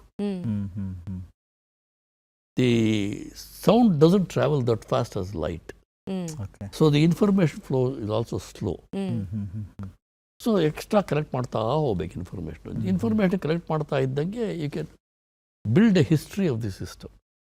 ಸೊ ಈಗ ಸೋನಾರ್ ಹೋಗಬೇಕಾದ್ರೆ ಆದರೆ ಸಬ್ಮಿರೀನ್ ಮೂವ್ ಮಾಡ್ತಾ ಇದ್ದರೆ ಅದರಲ್ಲಿ ಬೇಕಾಷ್ಟು ಮಿಷಿನ್ಗಳಿರುತ್ತೆ, ಪಂಪ್ಗಳು, ಜನರೇಟರ್ಸು, ಮೋಟರ್ಸು, ಅದೆಲ್ಲ ತಿರುಗ್ತಿದ್ದಾಗ ಈ ಸಬ್ಮರೀನ್ ಹಲ್ ಅಂತಾರ ಅದು ವೈಬ್ರೇಟ್ ಆಗುತ್ತೆ. ಅದು ವೈಬ್ರೇಟ್ ಆದಾಗ ಇಟ್ ಟ್ರಾನ್ಸ್ಮಿಟ್ಸ್ ಸೌಂಡ್. ಆ ಸೌಂಡನ್ನು ಡಿಟೆಕ್ಟ್ ಮಾಡಬೇಕು ನಾವು, ಅದಕ್ಕೆ ಎಕ್ವಿಪ್ಮೆಂಟ್ ಕಟ್ಸುತ್ತೆ. That is called a sonar. ಬೇರೆ ಬೇರೆ ಥರ ಸೋನಾರ್ ಇದೆ, ಶಿಪ್ ಮೇಲಿರೋ ಸೋನಾರ್ ಇದೆ, ಏರ್ಕ್ರಾಫ್ಟ್ ಮೇಲಿರೋ ಸೋನಾರ್ ಇದೆ, ಸಬ್ಮರೀನ್ಲಿರೋ ಸೋನಾರ್ ಇದೆ, different varieties of sonar, but the basic is the same thing. Okay, ಅಂದರೆ ಒಟ್ಟಾರೆಯಾಗಿ ಸರ್ ಇದು ಟೀಚಿಂಗ್ ಅನ್ನೋದು ಬಂದಾಗ ಸೊ ನೀವು ಎಷ್ಟು ಖುಷಿ ಪಡ್ತೀರಿ ಸರ್? ನಾನು ಒಂದು ಟೆಕ್ಸ್ಟ್ ಬುಕ್ ಬರೆದಿದ್ದೀನಿ. ಭಾರತದಲ್ಲಿ ಎಲೆಕ್ಟ್ರಿಕಲ್ ಇಂಜಿನಿಯರ್ ಸ್ಟೂಡೆಂಟ್ಸ್ಗಳು ಬಹಳ ಟೆಕ್ಸ್ಟ್ ಬುಕ್ ಆಯಿತು, ಸಿಗ್ನಲ್ ಪ್ರೋಸ್. ಓಕೆ, ಇಲ್ಲಿಗೆ ಬಂದಾಗ ಸ್ವಲ್ಪ ದಿವಸದಲ್ಲಿ ಯೂನಿವರ್ಸಿಟಿಯಿಂದ ಬರೋ ಹುಡುಗರಿಗೆ ಟೆಕ್ನಾಲಜಿ ಗೊತ್ತಿದ್ರು, ಸೈನ್ಸ್ ಗೊತ್ತಿದ್ರು, ಡಿಫೆನ್ಸಲ್ಲಿ ಏನೂ ಇಲ್ಲ ಅಂತ. ಓಕೆ, ಸೊ ನಾವು ಪೂನಾಲಿ ಕೋರ್ಸ್ ಕಂಡಕ್ಟ್ ಮಾಡ್ತೀವಿ. ಈ ಹೊಸ ಹುಡುಗರು ತಗೊಂಡು ಅವರು 1 ವರ್ಷ rigorous taking the scientific principle to defence technology, electronic fellowship program ಅಂತ. I ran that program for about 7-8 years of and on. ಅಲ್ಲಿ ಟ್ರೈನ್ ಮಾಡ್ತಾ ಇದ್ವಿ. Knowledge is fine, but you must convert it to hardware. Radar ಬಿಲ್ಡಬೇಕು, sonar build ಮಾಡಬೇಕು, or ಮಿಸೈಲೇ build ಮಾಡಬೇಕು, ಅಥವಾ Arjun MBT tank build ಮಾಡಬೇಕು. ಇದಕ್ಕೆ ಹೇಗೆ ಇದನ್ನೆಲ್ಲ ಅಡಾಪ್ಟ್ ಮಾಡೋದು ಅಂತ. So it's a question of adapting. Theory is already in the books. ನಾನು PhD ಸ್ಟೂಡೆಂಟ್ ಮಾಡಿದ್ದೆಲ್ಲ esoteric, is not necessarily applicable. Okay okay, ಯಾಕೆಂದರೆ PhD ಮಾಡಿದಾಗ you have to find something new. Okay, ಬೇರೆ ಅದ್ರಲ್ಲಿ ಸೋನಾರು ರೇಡಾರ್ ಅಂದಾಗ is not something new, you must engineer it. Okay okay okay, ಈಗ ನೀವು ಅಡುಗೆ ಮಾಡೋದಾದರೆ ಡೀಟೇಲ್ಸ್ ನೋಡ್ಕೋಬೋದು, ಇಷ್ಟು ಅಕ್ಕಿ ಹಾಕು, ಇಷ್ಟು ಉಪ್ಪು ಹಾಕು ಅಂತ. ಬಟ್ ಅದೆಲ್ಲ ಮಿಕ್ಸ್ ಮಾಡಬೇಕಾದ್ರೆ you need a different kind of a thing. So ಬರೀ theoretical knowledge is not enough. How to engineer it, ಹೇಗೆ ಪ್ರಿಂಟೆಡ್ ಸರ್ಕ್ಯೂಟ್ ಬೋರ್ಡ್ ಅಂತಾರೆ ಅದನ್ನು ಮಾಡೋದು, ಹೇಗೆ ಅದನ್ನ ಪ್ಯಾಕ್ ಮಾಡೋದು, ಎಲೆಕ್ಟ್ರಾನಿಕ್ಸ್ ಎಲ್ಲ ಪ್ರೊಡ್ಯೂಸರ್ಸ್ ಹೀಟ್, ಆ ಹೀಟ್ನ ಹೇಗೆ ಕಂಡಕ್ಟ್ ಮಾಡೋದು. ಅದು ಅಲ್ಲದೆ ಇವಾಗ ಸಬ್ಮರೀನಲ್ಲಿ ಎಕ್ವಿಪ್ಮೆಂಟ್ ಮಾಡಿದ್ರೆ ಅದು ವೈಬ್ರೇಷನ್ ಇರುತ್ತೆ. ಆ ವೈಬ್ರೇಷನ್ ಬರ್ತಾ ಇದ್ರೆ ಎಕ್ವಿಪ್ಮೆಂಟ್ ಸರಿಯಾಗಿ ಕೆಲಸ ಮಾಡಲ್ಲ. How to isolate the vibration, ಇದೆಲ್ಲ ಇಂಜಿನಿಯರಿಂಗ್, ಇದೆಲ್ಲ ಕಲ್ತ್ಕೋಬೇಕು. Theory is necessary to design, but then engineering necessary to implement it. So ನಾವು ಹೆಚ್ಚು ಕಡಿಮೆ ಸಿಗ್ನಲ್ ಪ್ರೋಸೆಸಿಂಗ್ ಬಿಟ್ಬಿಟ್ಟು ಇಂಪ್ಲಿಮೆಂಟೇಷನ್ ಜಾಸ್ತಿ ಆಯಿತು. Rest of the 25 years I was more towards implementing the technology which I had learned. ಒಂದು ಆವಿಷ್ಕಾರ ಅಥವಾ ಒಂದು ಸಂಶೋಧನೆ ಮಾಡಬೇಕು ಅಂದರೆ ಸಾಕಷ್ಟು ಅದರ ಹಿಂದೆ ಟ್ರಯಲ್ ಆ್ಯಂಡ್ ಎರರ್ ಅಂಥ ಫೇಲ್ಯೂರ್ಸ್ ಅನ್ನು ನೋಡಬೇಕಾಗುತ್ತೆ. ಅಂಥ ಒಂದು ಮನಸ್ಥಿತಿ ಹೇಗಿರುತ್ತೆ ಸರ್? ಅಂದರೆ ಒಂದು ಆವಿಷ್ಕಾರ ಸಂಶೋಧನೆ ಪ್ರೊಸೆಸ್ ಹೇಗಿರಬಹುದು? ಎಲ್ಲರೂ ಆವಿಷ್ಕಾರ ಮಾಡಬೇಕಾಗಿಲ್ಲ. There is sufficient knowledge already accumulated. Okay, ಅದನ್ನು ಇಂಪ್ಲಿಮೆಂಟ್ ಮಾಡೋದು ಹೇಗೆ, ಇಲ್ಲಿ ಸಿಗುವಂಥ ಇಂಪ್ಲಿಮೆಂಟ್ ಮಾಡೋದು ಯಾಕೆ ಅಂತ ನಾನು ಹೇಳಿದಂಗೆ, ನಾವು ಕೆಲಸ ಶುರು ಮಾಡಿದಾಗ 1980ರಲ್ಲಿ ಇಂಡಿಯಾ ವಾಸ್ ಅಂಡರ್ ಎಂಬಾರ್ಗೋ. ನಮಗೆ ಈ ಚಿಪ್ಸ್ ಕೊಡ್ತಿರ್ಲಿಲ್ಲ, ಇಂಟಿಗ್ರೇಟೆಡ್ ಸರ್ಕ್ಯೂಟ್ ಚಿಪ್ಸ್ ಅಂತ ಪ್ರಿವೆಂಟ್ ಮಾಡೋರು. ಬಿಕಾಸ್ ನಾವು ಆಗ್ತಾನೆ ಪೋಖ್ರಾನಲ್ಲಿ ಎಕ್ಸ್ಪ್ಲೋರ್ ಮಾಡಿದ್ವಿ. Because of that the world put us under embargo. ಇಷ್ಟೇ ಬರೋದು, ಬೇಕಿದ್ದು ಕೊಡೋಲ್ಲ ಅಂತ. ಸೊ ನಾವುಗಳೇ ಜನ್ರೇಟ್ ಮಾಡಬೇಕಾಗಿ ಬಂತು. ಅದು ಜನ್ರೇಟ್ ಮಾಡಬೇಕಾಗಿದ್ರೆ ಆವಿಷ್ಕಾರ ಬೇಕಾಗಿರಲ್ಲ, ಅದು ಆಲ್ರೆಡಿ ಅವೈಲಬಲ್. ನಮ್ಮ ಸಿಕ್ಕಿರೋ ಮೆಟೀರಿಯಲ್ಸ್ಲಿ, ನಮ್ಮ ಸಿಕ್ಕಿರೋ ಇಂಜಿನಿಯರಿಂಗ್ಲಿ ಅದನ್ನ ಇಂಪ್ಲಿಮೆಂಟ್ ಮಾಡೋದು ಅಂತ. ಸೊ DRDO ಎಲ್ಲರೂ ಆವಿಷ್ಕಾರ ಮಾಡ್ತಾರೆ ಅಂತ ಹೇಳೋ ಅನ್ನೋ ಅನುಭವ ಇಲ್ಲ. ನಾವು ಆವಿಷ್ಕಾರ ಎಲ್ಲ ಯೂನಿವರ್ಸಿಟಿ, ನಾನು ಕೊಚ್ಚಿನಲ್ಲಿದ್ದಾಗ lot of theoretical work used be done by professors in Indian institute of Science, professors in Bombay, professor in IIT Delhi, ಅವ್ರ ಕೈಲಿ ಮಾಡಿಸ್ತಾ ಇದ್ದೆ. ಅವರು ಥಿಯರಿ ಬ್ಯಾಕ್ಗ್ರೌಂಡು ಪ್ರಿನ್ಸಿಪಲ್ಸ್ ಎಲ್ಲ ಮಾಡೋರು. ನಾವು ಅದನ್ನ ಹೇಗೆ ಇಂಜಿನಿಯರ್ ಮಾಡೋದು ಅಂತ.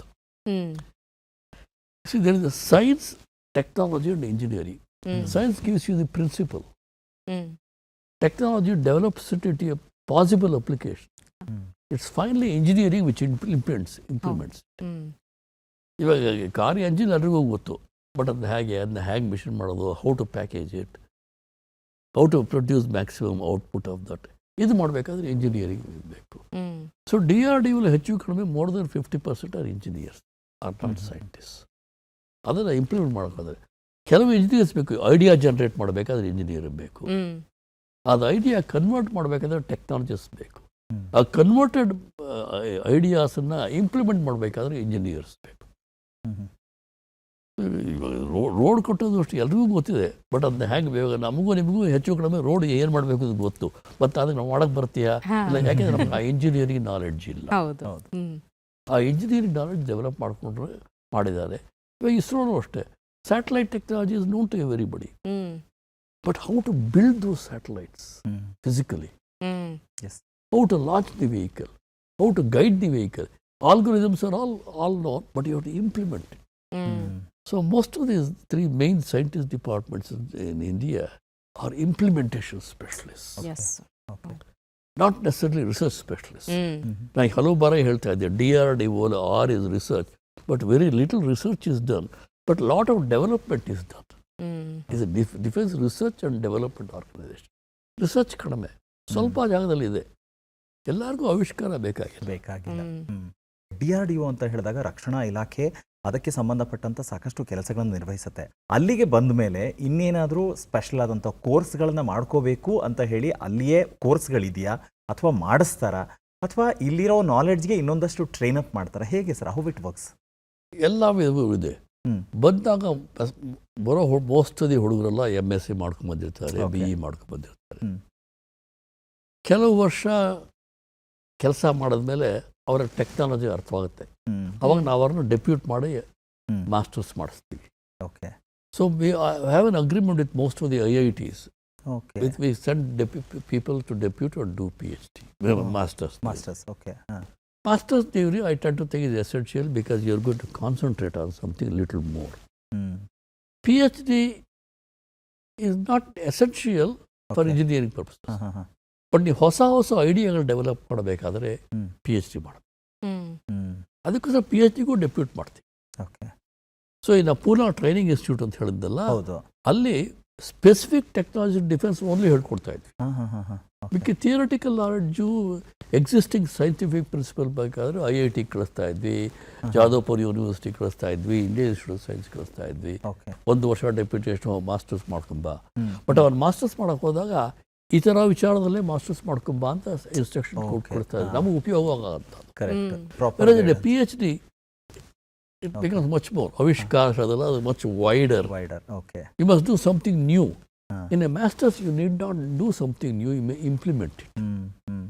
So try ಮಾಡಿಸ್ತೀವಿ ಕಂಟಿನ್ಯೂಸ್ ಆಗಿ. ಈಗ ಸೋನಾರು ರೆಡಾರ್ಗೆಲ್ಲ ಬರೀ ಅಂತಲ್ಲಿ ಇವಾಗ ಫಾರ್ ಎಕ್ಸಾಂಪಲ್ ಲೇಸರ್ ತಗೊಳ್ಳಿ. ಭಾಳ ಜನಕ್ಕೆ ಲೇಸರ್ ಹೇಗೆ ಬಿಲ್ಡ್ ಮಾಡೋದು ಅಂತ ಗೊತ್ತಿರೋಲ್ಲ, ಬಟ್ ಪ್ರಿನ್ಸಿಪಲ್ಸ್ ಎಲ್ರಿಗೂ ಗೊತ್ತಿದೆ ಏನು ಮಾಡಬೇಕು ಅಂತ. ನೀವು ಬಾರ್ ಕೋಡ್ ರೀಡರ್ ಆದರೆ ಅದು ಕೂಡ ಲೇಸರ್ಸ್ ಇದೆ, ಎಲ್ಲ ಇದೆ. ಸೊ ನಾವು ಲೇಸರ್ ಟೆಕ್ನಾಲಜಿ ಬರಬೇಕಾದ್ರೆ ಕಳಿಸ್ತೀವಿ. ಸ್ಪೆಷಲ್ ಇದು IIT Delhi was very popular in doing photonics and laser. Depute ಮಾಡ್ತಾರೆ. ಈ ವಿಚಾರ ತಿಳ್ಕೊಂಬ, ನೀವು ಬಂದಮೇಲೆ ಕೆಲಸ ಮಾಡೋದು, ಬಂದಮೇಲೆ ಅದಕ್ಕೆ ಮಾಡ್ತಾರೆ. ಕೆಲವು ಸರಿ ಹೊರಗಡೆ ನಾವು ಈ ಸಾಫ್ಟ್ವೇರ್ ಇಂಜಿನಿಯರಿಂಗ್ ಇಂಡಿಯಾದಲ್ಲಿ ಇರಲಿಲ್ಲ, ಭಾಳ ಕಡಿಮೆ. ನಾವು ಸಾಫ್ಟ್ವೇರ್ ಇಂಜಿನಿಯರ್ ಸ್ಪೆಷಲ್ ಕೋರ್ಸ್ಗಳು ಶುರು ಮಾಡೋದು. ಈಗೇನೋ ಎಲ್ಲ ಕಡೆಯೂ ಸಾಫ್ಟ್ವೇರ್ ಇದೆ. ನಾವು ಶುರು ಮಾಡಿದಾಗ ನಾವು 85-86ರಲ್ಲಿ ಇಂಡಿಯಾದಲ್ಲಿ ಸಾಫ್ಟ್ವೇರ್ ಇಂಜಿನಿಯರಿಂಗ್ ಕೋರ್ಸ್ಗಳು ನಾವೇ ಶುರು ಮಾಡಿದ್ದು. ಕೆಲವ್ರನ್ನ ಕಾರ್ನೆಗಿ ಮೆಲನ್ ಯೂನಿವರ್ಸಿಟಿ ಅಂತಿದೆ, ಭಾಳ ಫೇಮಸ್ಸು ಪಿಟ್ಸ್ಬರ್ಗಲ್ಲಿ, ಅಲ್ಲಿ ಕಲ್ತ್ಕೊಂಡು ಬಾ ಅಂತ. ಕೆಲವರು ಪ್ರೊಫೆಸರ್ಗಳಿದ್ರು ಇಂಡಿಯನ್ ಇನ್ಸ್ಟಿಟ್ಯೂಟ್ ಆಫ್ ಸೈನ್ಸಲ್ಲಿ, ಅವ್ರ ತಿಳ್ಕಿದ್ರು ಇವ್ರನ್ನೆಲ್ಲ ಟ್ರೈನ್ ಮಾಡಿದ್ವಿ. ನಾವು ಹಾಗೆ ಸ್ಪೆಷಲ್ ಕೋರ್ಸ್ಗಳು ಡಿಸೈನ್ ಮಾಡಿದ್ವಿ. 5-6 ಯೂನಿವರ್ಸಿಟಿಯಲ್ಲಿ special courses for software engineering ಅಂತ. ನಮಗೆ ಏನು ಬೇಕಾಗುತ್ತೆ, ಈ ಆವಿಷ್ಕಾರಗಳೆಲ್ಲ ಅಷ್ಟೆಲ್ಲ ಬೇಕಾಗಿಲ್ಲ, ನಮಗೆ ಬೇಕಾದ ಮಾತ್ರ ಆರಿಸ್ಕೊಂಡು ಅದರಲ್ಲೇ ಸ್ಪೆಷಲೈಸ್ ಮಾಡ್ಕೊಂಬನ್ನಿ ಮಾಡಿಸಿದ್ವಿ. ಇದು ಖಂಡಿತ ಹೊಡಿತಾ ಇದೆ. ಬಟ್ ಅದು ಅಟ್ ಹೈಯರ್ ಲೆವೆಲ್ PhD ಮಾಡಿದ್ರೆ ಅಡ್ವಾಂಟೇಜ್ ಏನು ಅಂದರೆ, ಬೇರೆಯವರ ಸಹಾಯ ಇಲ್ಲದೆ ನೀನೇ ಆವಿಷ್ಕಾರ ಮಾಡಬಹುದು. ಅದರ ಜೊತೆಗೆ ಸರ್, ಈಗ ಆವಿಷ್ಕಾರಗಳು ಅನ್ನೋದು ಅಥವಾ ಹೊಸದಾಗಿ ಏನಾದರೂ ತಂತ್ರಜ್ಞಾನದ ಅಭಿವೃದ್ಧಿ ಆದಾಗ ಎಲ್ಲವೂ ಕೂಡ ಪೇಟೆಂಟ್ ಆಗಿರುತ್ತೆ ಸರ್? ಇಲ್ಲ, ಎಲ್ಲ ಪೇಟೆಂಟ್ ಆಗೋದಿಲ್ಲ. ಇವಾಗ ನೋಡಿ, ನಾನು ಕೊಚ್ಚಿನ್ ಬಿಟ್ಟ ಮೇಲೆ ಹೆಡ್ ಕ್ವಾರ್ಟರ್ಸ್ ಕೊಟ್ಟು ಹೋದ್ಮೇಲೆ ಹಾ. ಸ್ವಲ್ಪ ದಿನದಲ್ಲೇ ಮೈ ಮೇಜರ್ ಇಂಟ್ರೆಸ್ಟ್ ಬಿಕೇಮ್ LCA, ಓ ಲೈಟ್ ಕಾಂಬ್ಯಾಕ್ಟ್ ಏರ್ಕ್ರಾಫ್ಟ್. ಓಕೆ. ನನಗೂ ಏರೋನಾಟಿಕ್ಸ್ಗೂ ಏನು ಸಂಬಂಧ ಇರಲಿಲ್ಲ. ಬಟ್ ಏರೋನಾಟಿಕ್ಸಲ್ಲಿ ಬೇಕಾಷ್ಟು ಎಲೆಕ್ಟ್ರಾನಿಕ್ಸ್ ಇದೆ. ಓಕೆ. ಸೊ ನನ್ನ ಜವಾಬ್ದಾರಿ ಏನು, ಆ ಏರೋನಾಟಿಕ್ಸ್ ಬೇಕಾದವರು ಎಲ್ಲೆಲ್ಲಿದ್ದಾರೆ ಇಂಡಿಯಾಲಿ, ಯಾರ್ಯಾರು ಕೆಲಸ ಮಾಡ್ತಿದ್ದಾರೆ, ಅಲಾಂಗ್ ವಿತ್ ಒಂದು ಕೋಟ ಹರಿನಾರಾಯಣದ was the designer of LCA ಹುಡುಕಿದ್ವಿ. ಓಕೆ. ಅವ್ರನ್ನೆಲ್ಲ we got them engaged. My job was to review, help them get the thing and do that. So ಏನಾಗುತ್ತೆ, ಹುಡುಕಬೇಕು. ಈ ಎಲ್ಲಿ ಯಾರು ನಾವು ನಮ್ಮ ವಾಟ್ಸ್ ಕಾಲ್ಡ್ ಕಂಟ್ರೋಲರ್ಸ್ ಇಂದ ಅದು ನಾರ್ಮಲ್ ಏರ್ಕ್ರಾಫ್ಟಲ್ಲಿ ಇದೆಲ್ಲ mechanical controller. LCA it's electronic controller. ಇಲ್ಲಿ ADE ಲ್ಯಾಬೊರೇಟರೀಸ್ ಒಂದಿದೆ ಇಂದಿರಾನಗರದಲ್ಲಿ, ಅವರು ಅದನ್ನು ಬಿಲ್ಡ್ ಮಾಡೋದು. ಓಕೆ. ಅದಕ್ಕೆ ಬಿಲ್ಡ್ ಮಾಡೋಕ್ಕೆ ಟೆಕ್ನಿಕಲ್ ನಾಲೆಡ್ಜ್ ಇತ್ತು, ಅಮೆರಿಕಾ ಟ್ರೈನಿಂಗು ಮಾಡಿದ್ವಿ, ಒಟ್ಟು ಬಿಲ್ಡ್ ಮಾಡೋದು. So varieties of these things. Once you are used to technology, ನಾನು ಅಂಡರ್ ವಾಟರ್ಲಿದ್ದರು, ಆಮೇಲೆ ಎಲೆಕ್ಟ್ರಾನಿಕ್ಸ್ ಟೆಕ್ನಾಲಜಿಗೆ ಬಂದೆ, ರೇಡಾರ್ ಮಾಡಿದೆ, ಆಮೇಲೆ ರೇಡಾರ್ ಆದಮೇಲೆ I went to aeronautics. Okay. And I didn't develop aeronautics but help them at the stage is organising. Correct. ಇವಾಗ programme director need not necessarily know the technology. ಹೌದು. ಎಲ್ಲ ಹೇಗೆ ಜಿಗ್ಸಾ ಪಜಲ್ ಹೇಗೆ ಒಟ್ಟುಗೂಡುತ್ತೆ, ಹೇಗೆ ತಿಳ್ಕೊಬೋದು. So as you go up the ladder, you go away from research and technology and become a technology manager, system designer, technology manager. Okay. So finally we all become technology. ಈ ದೇಶಕ್ಕೆ ಬೇಕಾಗುವಂಥ ರಕ್ಷಣಾ ಉತ್ಪನ್ನಗಳೇನಿದೆ ಅಂದರೆ ಒಂದು 50% ಮಾತ್ರ ದೇಶದಲ್ಲಿ ಉತ್ಪಾದನೆ ಆಗುತ್ತೆ, ಬಾಕಿ ಎಲ್ಲ ಆಮದು ಮಾಡ್ಕೊಳ್ಬೇಕು, ಇಂಪೋರ್ಟ್ ಮಾಡ್ಕೊಳ್ಬೇಕು ಎನ್ನುವಂಥ ಒಂದು ಡಿಪೆಂಡೆನ್ಸಿ. ಸೊ ಆ ನಿಟ್ಟಿನಲ್ಲಿ DRDO ಖಾಸಗಿ ವಲಯಗಳಿಗೆ ಆಗಿರಬಹುದು, NITಗಳಿಗಾಗಿರ್ಬೋದು ಸಹಕಾರ ಬಯಸಿದಾಗ ಈಗ ಹೇಗಿದೆ ಸ್ಥಿತಿಗತಿ? ಯಾಕಂದ್ರೆ ಆ ಒಂದು ಡಿಪೆಂಡೆನ್ಸಿ ಕಡಿಮೆ ಆಗಿದೆಯಾ ಅಂತ ಹೇಳ್ತೀರಾ ಸರ್? ಅನ್ಫಾರ್ಚುನೇಟ್ಲಿ ಇಲ್ಲ. ನಾವು ಕಲಾಂ ಹೆಡ್ ಆಗಿದ್ದಾಗ ನಾವು ಒಂದು ದೊಡ್ಡ ಪ್ರೋಗ್ರಾಮ್ ಶುರು ಮಾಡಿದ್ವಿ. Import, at that stage, import was 70%. Okay. Internal was only 30%. 30%. ಅದನ್ನು ಬದಲಾಯಿಸೋಕ್ಕಾಗತ್ತೀಯ? ಟ್ರೈ ಮಾಡಿದ್ವಿ, ನಾವು ಆಗಲಿಲ್ಲ. ಅದಕ್ಕೆ ಮಾಡಬೇಕಾದ್ರೆ ಇಂಡಸ್ಟ್ರಿ ಇರಬೇಕು. ಇಂಡಿಯಾಲಿ industries only now it's growing. ಈ ಆತ್ಮನಿರ್ಭರತೆ ಅದೆಲ್ಲ ಈಗಿನ ಥಿಂಗು. ಇನ್ನೊಂದು ಏನಾಗುತ್ತೆ ಗೊತ್ತಾ, ನಾವು ಎಲೆಕ್ಟ್ರಾನಿಕ್ಸ್ ಟೆಕ್ನಾಲಜಿಲಿ ಇಂಡಿಯಾ ವೀಕ್, ಭಾಳ ವೀಕ್. ಇವಾಗ ಸೆಲ್ ಫೋನ್ ಇಂಡಿಯಾದಲ್ಲಿ ಅಸೆಂಬಲ್ ಮಾಡ್ತೀವಿ ಹೊರತು ಡಿಸೈನ್ ಮಾಡೋಲ್ಲ. ಕಾರ್ಗಳೆಲ್ಲ ಮಾಡ್ತೀವಿ, ಕಾರ್ ಎಂಜಿನ್ ಇಂಡಿಯಾದಲ್ಲಿ ಇನ್ನೂ ಮಾಡಲ್ಲ. ಏರ್ಕ್ರಾಫ್ಟ್ಸ್ ಮಾಡ್ತಿದ್ದೀವಿ, ಆದರೆ ಏರೋ ಎಂಜಿನ್ಸ್ ಇನ್ನೂ ಇಂಡಿಯಾದಲ್ಲಿ ಮಾಡಲ್ಲ. ಸೊ ಇಂಡಿಯಾಲಿ ಇನ್ನೂ ಸುಮಾರು ದಿವಸ ಹೋಗಬೇಕು. ಬಟ್ ಏನು ಅಂದರೆ ಈಗ ನೀವು ಬೋಯಿಂಗ್ ಹೋದರೆ ಅಥವಾ ಇಂಟೆಲ್ಗೆ ಹೋದರೆ ಅಲ್ಲಿ ಇದೆಲ್ಲ ಮಾಡೋರು ಇಂಡಿಯನ್ಸೇ, ಭಾರತೀಯರೇ ಅಲ್ಲಿ ಮಾಡ್ತಿದ್ದಾರೆ. ದುರಂತ ಅದೊಂಥರ. ಹಾಂ, ನಾನು ಅದಕ್ಕೆ ಭಾಳ ಸಲ ಹೇಳ್ತಾ ಇರ್ತೇನೆ, the Indians are very good. The environment created, the ecosystem created in India does not seem to produce base technology. It produce system technologies. ಯಾರಾದರೂ ಚಿಕ್ಕ ಚಿಕ್ಕ ಪುಟಗಳು ಕೊಟ್ಟರೆ ನಾನು ಎಲ್ಲ ಮಾಡಿ ಕಾರ್ ಮಾಡ್ತೀನಿ, ಏರ್ಕ್ರಾಫ್ಟ್ ಮಾಡ್ತೀನಿ, ಬಟ್ ಈ ಚಿಪ್ ಮಾಡೋಕ್ಕೆ ಬರೋಲ್ಲ ನಮಗಿನ್ನು, ಯಾಕಂದರೆ ಇನ್ನೂ ಹುಡುಕ್ತಾ ಇದ್ದೀವಿ. So India is still far away from looking at the base technology. Indians are extremely talented. But our environment does not seem to produce the kind of engineers we should. ಇವರೇ ಇಂಜಿನಿಯರ್ಗಳು ಅಮೆರಿಕಾಗೆ ಹೋದರೆ they are A great success. ಇವಾಗ ಅಮೆರಿಕಲ್ಲಿ any program, ಆವಿಷ್ಕಾರ program Indians ಇಲ್ಲದೆ ಇರೋ ಜಾಗವೇ ಇಲ್ಲ. Sir, ಅಂದರೆ ಆ ನಿಟ್ಟಿನಲ್ಲಿ ಇಲ್ಲಿ ಏನು ಬದಲಾವಣೆಗಳು ಆಗಬೇಕು ಅಂತ ಅಂದರೆ ಯಾವ ನಿಟ್ಟಿನಲ್ಲಿ ಈ ಸುಧಾರಣೆಗಳು ಕಂಡುಕೊಳ್ಬಹುದು ಅಂತ ಹೇಳಿ? ಭಾಳ ಬದಲಾವಣೆ. ನಮ್ಮ ಒನ್ ಆರ್ ಟು ಮಾತ್ರ ಹೇಳ್ತೀನಿ, ಭಾಳ ದೊಡ್ಡದು. ನಮ್ಮ R&D budget is 0.6 to 0.8% of GDP. Absolutely insane. China ಅವರೆಲ್ಲ 2 to 2.5%, 4% of GDP. So GDP extend ಮಾಡಬೇಕು. ಆ್ಯಂಡ್ ನಮ್ಮ ಯೂನಿವರ್ಸಿಟಿಗಳು must become world class. There are only about 3 or 4 world class university. Because idea gets generated in a university. That's where people get trained. Because universities have a chance, you can think freely. So there should be sufficient funding. Government's interference in the universities in India is very high. Universities must have full autonomy. Okay. The new educational policies, that is one of the central piece. ಸ್ವಲ್ಪ ದುಡ್ಡು ಕೊಡಿ, full autonomy ಕೊಡಿ. Give them a challenge. In 20 years, you have to become in the top 100 universities in the world. India, there is not even one university which is the top 150 in the world. That's our main problem. The next is industry. Industries must not depend on imported technology. They must take our technology. ಏನಾಗುತ್ತೆ ಅಂದರೆ ನಮ್ಮ ಲ್ಯಾಬೊರೇಟರೀಸಲ್ಲಿ university technology ಮಾಡಿದ್ರೆ they are not fully packaged yet. It's an idea, it's a technology. ಅದನ್ನು convert ಮಾಡಬೇಕಾದ್ರೆ ಇನ್ನು ಬಹಳ ಕೆಲಸ ಮಾಡಬೇಕು. ಆ ಕೆಲಸ ಮಾಡಬೇಕಾದ್ರೆ ಇಂಡಸ್ಟ್ರಿ ಈಗೀಗ ತಾನೇ ಶುರುವಾಗ್ತದೆ. ಈಗ ಒಂದು 5-6 ವರ್ಷದಲ್ಲಿ there is a sea change. ಇನ್ನೊಂದು 20-25 ವರ್ಷದಲ್ಲಿ India will be somewhere there.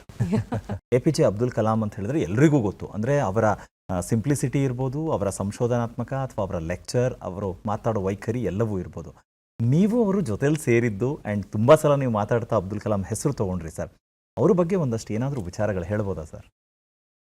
Kalam 82 ಸೇರಿಕೊಂಡ್ರು, ನಾನು 82 ಸೇರಿಕೊಂಡು. ವಿವರ್ ಕಂಟೆಂಪ್ರರಿ ಡೈರೆಕ್ಟರ್ಸ್. ನಾನು ನೇವಲ್ ಲ್ಯಾಬೊರೇಟರಿ ಇದ್ದೆ, ಕಲಾಂ ಡಿಫೆನ್ಸ್ ಲ್ಯಾಬೊರೇಟರಿ ಇದ್ದು. ಸೊ ಆಗಾಗ ಮೀಟ್ ಮಾಡ್ತಾ ಇದ್ವಿ, ಹೆಚ್ಚು ಕಡಿಮೆ. ಡೆಲ್ಲಿಗೆ ಹೋದ್ಮೇಲೆ ಇಂಟ್ರ್ಯಾಕ್ಷನ್ ಜಾಸ್ತಿ ಆಯಿತು. ನಾನು ಡೆಲ್ಲಿ 91ರಲ್ಲಿ ಹೋದೆ. 92ರಲ್ಲಿ Kalam came as a scientific adviser. So de facto I became the second in command. So every day meet ಮಾಡ್ತಾ ಇದ್ವಿ. Kalam's the thing which to learn from Kalam is, ನಮ್ಮಗಳಿಗೆಲ್ಲ ಕೊಂಚ ನಾವು ಯಾರನ್ನಾದರೂ ಏನು ಕೆಲಸ ಮಾಡಲಿ ಅಂತ ಬೈದರೆ ಕಲಾಂ ತಮಿಳ್ ಹೇಳೋರು. He has done the best he can. I say leave him alone. See what is the best you can get out of him. That is the principle. ಇನ್ನೊಂದೇನಂದ್ರೆ ಕಲಾಂ ಯಾರ ಮೇಲೆ ರೇಗಿದ್ದನ್ನು ನೋಡೇ ಇಲ್ಲ. ನಾನು ಯಾರಾದರೂ ಸ್ಟೂಡೆಂಟಿಸ್ ಕೊಂಚ ಆದರೆ ಕೊಂಚ ರೇಗ್ತಾ ಇದ್ದೆ. ಅವಾಗ ನನಗೆ ಹೇಳೋರು ಹೇಗೆ ಬೇಡ ಹಾಗೆ ಮಾಡ್ತಾರೆ. So how to get the best out of everybody was Kalam's mantra. Kalam himself was not a top technologist, but a brilliant technology manager. Man manager. ಸರಿಯಾದವನ್ನ ಕೆಲಸ ಹೊಡಕ್ಕೆ ಅವನ್ನ ಅಲ್ಲಿ ಹಾಕು. ಇವರಿಗೆ ಆ ಕೆಲಸ ಬರದೇ ಹೋದರೆ ಅಕೌಂಟ್ಸ್ ಹಾಕಬೇಕಾದ್ರೆ, ಅಕೌಂಟ್ಸ್ ಬರದೇ ಹೋದರೆ ಮಾರ್ಕೆಟಿಂಗ್ ಹಾಕು. Identify the right work for that person. And principle was everybody has something to offer. He was a very simple man. Name was Kalam, teetotaler, non-meat eater, and lover of Carnatic music. Yes. So very simple man.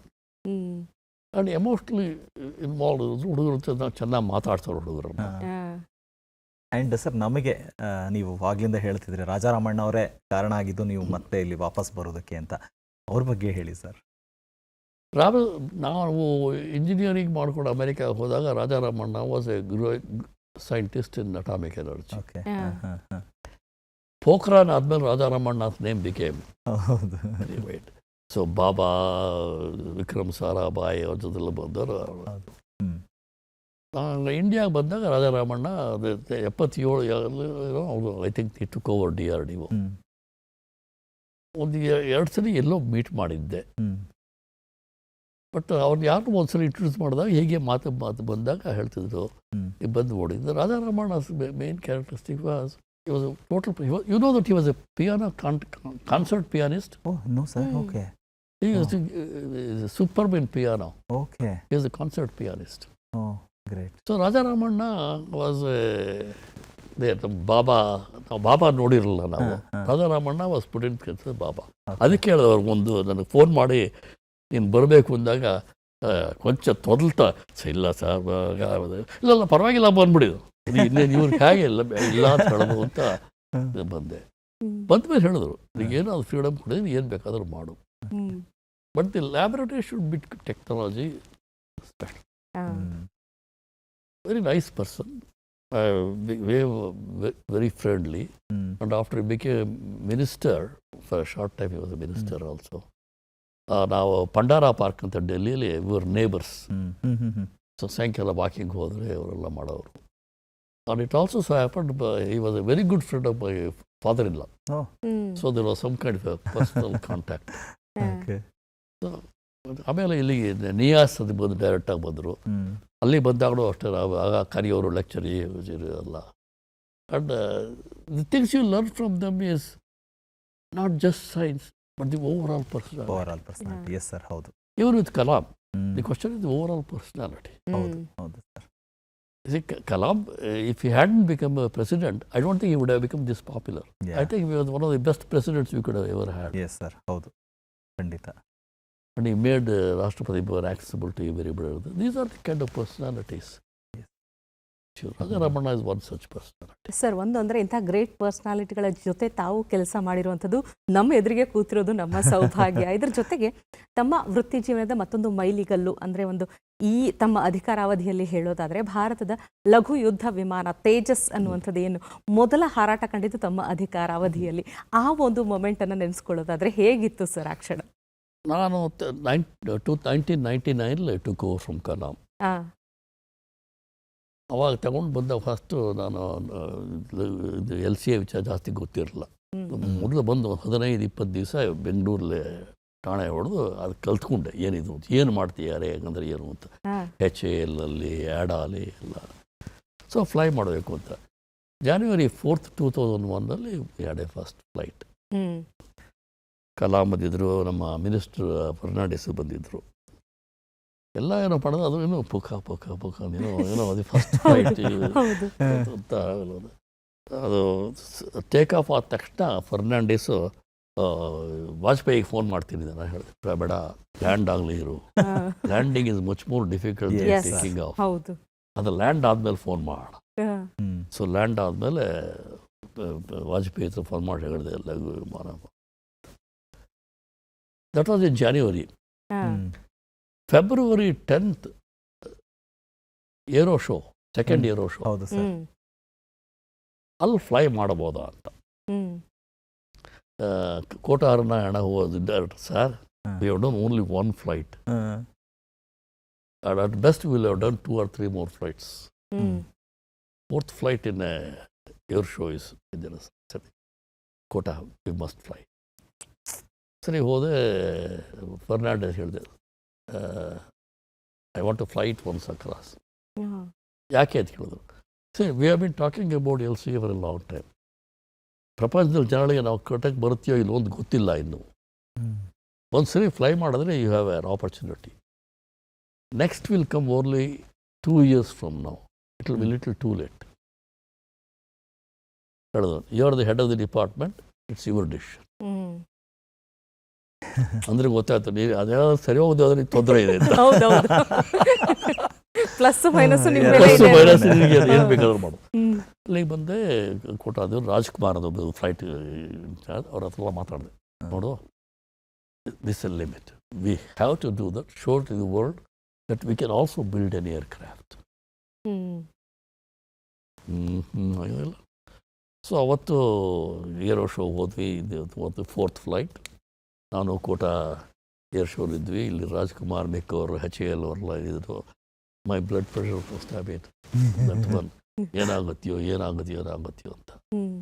ಆಮೇಲೆ ಸ್ವಲ್ಪ ಹೊತ್ತು ಆದಮೇಲೆ some minor transform ಮಾಡೋದಿಲ್ಲ, ಎಲ್ಲ ಮರ್ತು ಬಿಡೋದನ್ನ.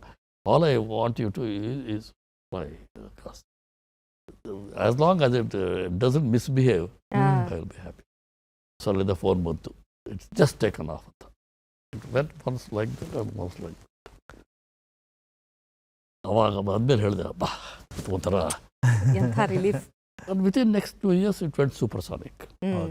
So I used to spend a lot of time, not because I was aeronautics technologist. But boss of the organization comes and spends time with you as a confidence builder. Army ಮತ್ತು navy ಅಂತ ಬಂದಾಗ ಯೋಚನೆ ಮಾಡಿದಾಗ ಅಲ್ಲೊಂದು ನಿಮ್ಮ ಕಡೆಯಿಂದ ಕೊಡುಗೆ ಅಂತ ಹೇಳಿದ್ರೆ ವಾರ್ಫೇರ್ ಸಿಸ್ಟಮ್ ಅನ್ನುವಂಥದ್ದನ್ನು ನೀವು ಇಂಟ್ರೊಡ್ಯೂಸ್ ಮಾಡಿದ್ದು ಸರ್. ನಾನು ಡೆಲ್ಲಿಗೆ ಹೋದಾಗ ನನಗೂ ವಾರ್ಫೇರ್ ಸಿಸ್ಟಮ್ಗೂ ಜಾಸ್ತಿ ಸಂಬಂಧ ಇಲ್ಲ. ಎಲೆಕ್ಟ್ರಾನಿಕ್ಸ್ ಗೊತ್ತಿತ್ತು, ಸಿಗ್ನಲ್ ಪ್ರೊಸೆಸಿಂಗ್ ಗೊತ್ತಿತ್ತು. ಡೆಲ್ಲಿಗೆ ಹೋದಾಗ ಅಲ್ಲಿ there is a defence electronics laboratory ಅಂತ ಹೈದರಾಬಾದ್ಲಿದೆ. ಓಕೆ, ಅದು ಎಲೆಕ್ಟ್ರಾನಿಕ್ ವಾರ್ಫೇರ್ ಲ್ಯಾಬೊರೇಟರಿ. ಅಲ್ಲಿ ಚಿಕ್ಕ ಪುಟ್ಟ ಪ್ರಾಜೆಕ್ಟ್ ಮಾಡ್ತಾಯಿದ್ರು 2 ಕೋಟಿ 3 ಕೋಟಿ. ನಾವೆಲ್ಲ ಕಳೆದೆ, ಇದೆಲ್ಲ ಪ್ರಯೋಜನವಿಲ್ಲ. ನೋಡಿ LCA 500 crores ಪ್ರಾಜೆಕ್ಟ್, ಮಿಸೈಲ್ ಇದು 2000 crores ಪ್ರಾಜೆಕ್ಟ್. ಅಷ್ಟು ದುಡ್ಡು ಕೊಟ್ಟರೆ ಗೌರ್ಮೆಂಟ್ ವಿಲ್ ಕೀನ್ಲಿ ವಾಚ್ ಏನು ಮಾಡ್ತಿದ್ದೀರಿ ಅಂತ. ನೀವು 1-2 ಕೋಟಿ ಕೊಟ್ಟರೆ nobody will. So let's design a big programme for army and navy ಅಂತ ಎಲ್ಲರನ್ನೂ ಕರೆಸಿ ಡೆಲ್ಲಿ ನನ್ನ ರೂಮಲ್ಲಿ ಕೂಡ ಹಾಕಿದೆ. ನಾನು ನಿಮಗೆ ಹೈ ಲೆವೆಲ್ ಸಿಸ್ಟಮ್ ಡಿಸೈನ್ ಮಾಡೋಕ್ಕೆ ಹೆಲ್ಪ್ ಮಾಡ್ತೀನಿ, but we must come up with a programme. There was something unique in these two programme which we ran for army and navy. DRDO will fund only the research part of it. The production part of the money should come from services. Project sanction ಮಾಡೋದಾಗಲೇ ಇದೆರಡೂ ಒಟ್ಟಿಗೆ ಸೇರಿ sanction ಮಾಡಬೇಕು. ಯಾಕೆಂದರೆ ನೀನು ಮಾಡಿಬಿಟ್ಟು ಅದನ್ನ ಆರ್ಮಿಗೆ ಕೊಟ್ಟು ಟ್ರಯಲ್ ಮಾಡೋದು ಅಂದರೆ army May reject. So somehow I convinced the army that there should be a single project. When ಇನ್ನು ಡೆವಲಪ್ಮೆಂಟ್ ಆಗ್ತಾ ಇರುವಾಗ DRDO will lead the development. When we believe that the development is convertible, Army will lead the project. So it was joint project. 3,000 ಕೋಟಿ ರೂಪಾಯಿ project ಅದು. ಆಗ ಹಾಗೆ ನೇವಿಗೂ ಅಷ್ಟೇ ಎಲ್ಲ ಒಟ್ಟು ಮಾಡಿ ಅಂತ. I knew full well there was enough talent. People can do it. But putting systems together ಮಾಡಿಸಿದ್ವಿ. The electronic warfare system got produced and developed. In fact, ಒಂದು ಸ್ಟೇಜ್ ರೀಚ್ ಆದಾಗ ಕಲಾಂ ಕೈಲಿ ಅದನ್ನ got it deliver to the chief of army staff. 20 ದೊಡ್ಡ ಟ್ರಕ್ಕಲ್ಲಿ electronic equipment ಆಯಿತು. So the point is can be done in India. Somebody has to put things together. ಅವ್ರು ಹೇಳಿದ್ದೆ, army ಜೊತೆ ಇಂಟ್ರ್ಯಾಕ್ಟ್ ಮಾಡೋದು ನಾನು, ನೀವು ಬಿಟ್ಬಿಡಿ, ನಾನು ನೋಡ್ಕೊಳ್ತೀನಿ. ನಿಮ್ಮ ಕೆಲಸ ಟೆಕ್ನಾಲಜಿ ಕೆಲಸ, ಟೆಕ್ನಾಲಜಿ ಮಾಡಿ. My job to convince the army chief, convince the commanders of the fleets to accept it. So ಎಲ್ಲ all of them are under production, all of them are productised by Bharat Electronics. ನೀವು ಹೇಳಿದ್ರಿ ಅಂದರೆ ಈ ರೀತಿಯಂಥ ಒಂದು ಬದಲಾವಣೆಯನ್ನು ತಂದಿದ್ದು ಅಂದರೆ 2 ಕೋಟಿ 3 ಕೋಟಿಯಿಂದ ಏಕ್ದಮ್ 500 ಕೋಟಿ 1000 ಕೋಟಿ ಅಂತ ಹೇಳಿದಾಗ ಸರ್, ಇದು ಫಂಡಿಂಗು ಹೇಗೆ ಸರ್? ಅಂದರೆ ಬರೀ ಸರ್ಕಾರದ್ದೇ ಆಗತ್ತಾ ಅಥವಾ ಆ ಪರ್ಟಿಕ್ಯುಲರ್ ಇಲಾಖೆಗಳು ಕೈ ಜೋಡಿಸತ್ತಲ್ಲ ಅವ್ರು ಮಾಡ್ತಾರೆ, ಹೇಗಿರುತ್ತೆ ಸರ್? ಈ 2 electronic warfare programme completely funded by the government. Okay. As I said, as long as the research is continuing for the first 2 or 3 years, all money was registered against DRDO from DRDO budget. Okay. So DRDO certain amount of budgets ಕೊಡ್ತಾರೆ. As they had, it was my job to carve out that much of money for the electronic warfare program. ಮೊದಲು ಕಲಾಂಶ ಮಾಡೋದು, ಆಮೇಲೆ ನಂದು. The rest of the money, when we went for production, the money used to come from army budget. ಈ ಕಡೆಯಿಂದ packet, ಈ ಕಡೆಯಿಂದ packet ಅಷ್ಟೇ. But accounting process. Because if the R&D had failed, army wouldn't have to spend that money. I never expect you to fail. I never accept failure. ಕೊಂಚ improvement ಮಾಡ್ತಾ ಮಾಡಬೇಕು. ಕಲಾಂ ಹೇಳೋರು, failure ಇಲ್ಲದೆ ಯು ಕ್ಯಾನ್ ನೆವರ್ ಸಕ್ಸೀಡ್ ಅಂತ. ಹೌದು sir. So ಈ failure is a stepping stone for success. ಸ್ವಲ್ಪ ತೊಂದರೆ, ಇಲ್ಲಿ ಸ್ವಲ್ಪ ತೊಂದರೆ ಅದು. ಸೊ ಬಜೆಟಿಂಗಲ್ಲಿ the entire budget was marked as from the defense. Part of it came from DRDO, the rest of it came from, in Army's case. In the Navy case, part of it came from DRDO, the rest came from Navy. ಇನ್ನೊಂದು ಏನು ಮಾಡೋದು, ಈ ನಾನು ಅವಾಗಲೇ private industries use ಮಾಡೋಕ್ಕೆ ಶುರು ಮಾಡಿದ್ದೆ. I had convince that everything cannot be done by Bharat electronics. Can we get from private industries? Tatas got involved. So we had identified this is the amount of money we will give to Tata. So the electronic warfare program was an experiment that DRDO, services and the private industry can jointly develop the system. ಈಗ ಹೆಚ್ಚು ಕಡಿಮೆ ಎಲ್ಲ projects ಹಾಗೆ ಥರ ಆಗ್ತಾ ಇದೆ. Sir, ತಾವು ಅಂದರೆ ಒಂದು ವಿಶ್ವವಿದ್ಯಾಲಯದಲ್ಲಿ ಪ್ರಾಧ್ಯಾಪಕರಾಗಿ, ಒಂದು ಸಂಸ್ಥೆಯಲ್ಲಿ ಸಂಶೋಧಕರಾಗೋದ್ರ ಜೊತೆಗೆ ರಕ್ಷಣಾ ಸಚಿವರು ಜಾರ್ಜ್ ಫರ್ನಾಂಡಿಸ್ ಅವರಿಗೆ ವೈಜ್ಞಾನಿಕ ಸಲಹೆಗಾರರಾಗಿ ಕೂಡ ಸೇವೆ ಸಲ್ಲಿಸಿದ್ದೀರಿ. ಆ ಜವಾಬ್ದಾರಿ ಹೇಗೆ ವಿಭಿನ್ನವಾಗಿರುತ್ತೆ ಅಂತ ಹೇಳ್ತೀರಿ? ಯೂನಿವರ್ಸಿಟಿಲಿ ವಿಶ್ವವಿದ್ಯಾಲಯದಲ್ಲಿ ಪಾಠ ಹೇಳ್ಕೊಟ್ರೆ ಅದೇ ಹೇಳಿದ್ರೆ ಹುಡುಗರು. ಹೌದು. ಇವರ್ ಎಂಡ್ ಪ್ರಾಡಕ್ಟ್ ಇಸ್ ಸ್ಟೂಡೆಂಟ್ಸ್. ಹೌದು. ನಿಮ್ಮ ಸ್ಟೂಡೆಂಟ್ಸ್ ನಿಮ್ಮ ಪಾಠನ ಮೆಚ್ಚಿಕೊಂಡ್ರೆ ಎಲ್ಲ ಕೆಲಸ ಮುಗೀತು. ಓಕೆ, PhD ಪೇಪರ್ ಪಬ್ಲಿಷ್ ಮಾಡ್ತಾರೆ, ಅದು ಮುಗಿದೋಗುತ್ತೆ. ಬೇರೆ ವಿಜ್ಞಾನಿಗೆ ಸಲಹೆಕಾರ ಆದಾಗ 2 ಹ್ಯಾಟು. ನಮ್ಮ ಕಾಲದಲ್ಲಿ ಈಗ ಸ್ವಲ್ಪ ಡಿಫ್ರೆಂಟ್ ಆಗಿದೆ. DRDO ಹೆಡ್ ಒಂದು ಕೆಲಸ, ವಿಜ್ಞಾನಿಗೆ ಸಲಹೆಕಾರ ಒಂದು ಕೆಲಸ. ವಿಜ್ಞಾನಿಗೆ ಸಲಹೆಕಾರ ಅಂದರೆ ಇವಾಗ army or navy or air force wants to buy something. Sometimes the files used to come to evaluate technically. Is this suitable? Is it possible? So Vignaya Salakara's role is to tell the minister, yes, this is it, this can be done, these are the agencies and so on. Whereas DRDO is a developmental agent. So these were 2 separate jobs. Each separate mabutiyare. ಈಗ ವಿಜ್ಞಾಯ ಸಲಕಾರ is different and DRDO headquarters head is different. ನಮ್ಮ ಕಾಲದಲ್ಲಿ ನಾವಿಬ್ಬರಲ್ಲ, ಒಂದು ರಾಜಾರಾಮಣ್ಣ, ಕಲಾಂ, ಇಬ್ಬರೇ ಇದೆ. You are simultaneously DRDO head and also the ವಿಜ್ಞಾನ ಸಲಹಕಾರ. ವಿಜ್ಞಾನ ಸಲಹಕಾರ ಇನ್ಫಾರ್ಮೇಷನ್ ಇಂದ ಬರಬೇಕು, DRDO ಇಂದ ಬರಬೇಕು. ಸೊ ಸಲಹಕಾರ is evaluation system and advising him, versus DRDO is a development system. They are related but different. Okay okay. Sagar Dhwani, ಆ ಹೆಸರು ಕೇಳಿದ್ರೆ ನಮ್ಮ ನೇಟಿವಿಟಿಯ ಹೆಸರು ಕೇಳುತ್ತೆ. ಸಾಗರ ಧ್ವನಿನ? ಹೌದು. ಅದ್ರ ಬಗ್ಗೆ ಹೇಳಿ ಸರ್. ಭಾಳ ಇದು NPO ಅಲ್ಲಿ ಹೋದಾಗ ನೇವಲ್ ಲ್ಯಾಬೊರೇಟರಿ ಡೈರೆಕ್ಟರ್ ಸ್ವಲ್ಪ ಅದರಲ್ಲೇ ಕೇಳ್ತಾ ಇದ್ದೆ, ಯಾಕೆ how can A naval laboratory work without A ship? Okay. So ಇಲ್ಲ ಸರ್, ಈ ಥರ ಶಿಪ್ ಯಾರೂ ಇಂಡಿಯಾದಲ್ಲಿ ಮಾಡೇ ಇಲ್ಲ, ಇದೆಲ್ಲ CSIR NIO ಅಂತಿದೆ ಗೋವಾಲಿ, ಅದು ಇಂಪೋರ್ಟೆಡ್ ಶಿಪ್ ಕಾರ್ಡ್ ಗವೇಷನ್ ಅಂತ. I said no, as long as I am there, there is no import. Okay. We are going to build it. So Hamo convinced, 1984, convinced headquarters to sanction me a project. At that stage, it was a huge project. ಆ ಥರ ದೊಡ್ಡ project.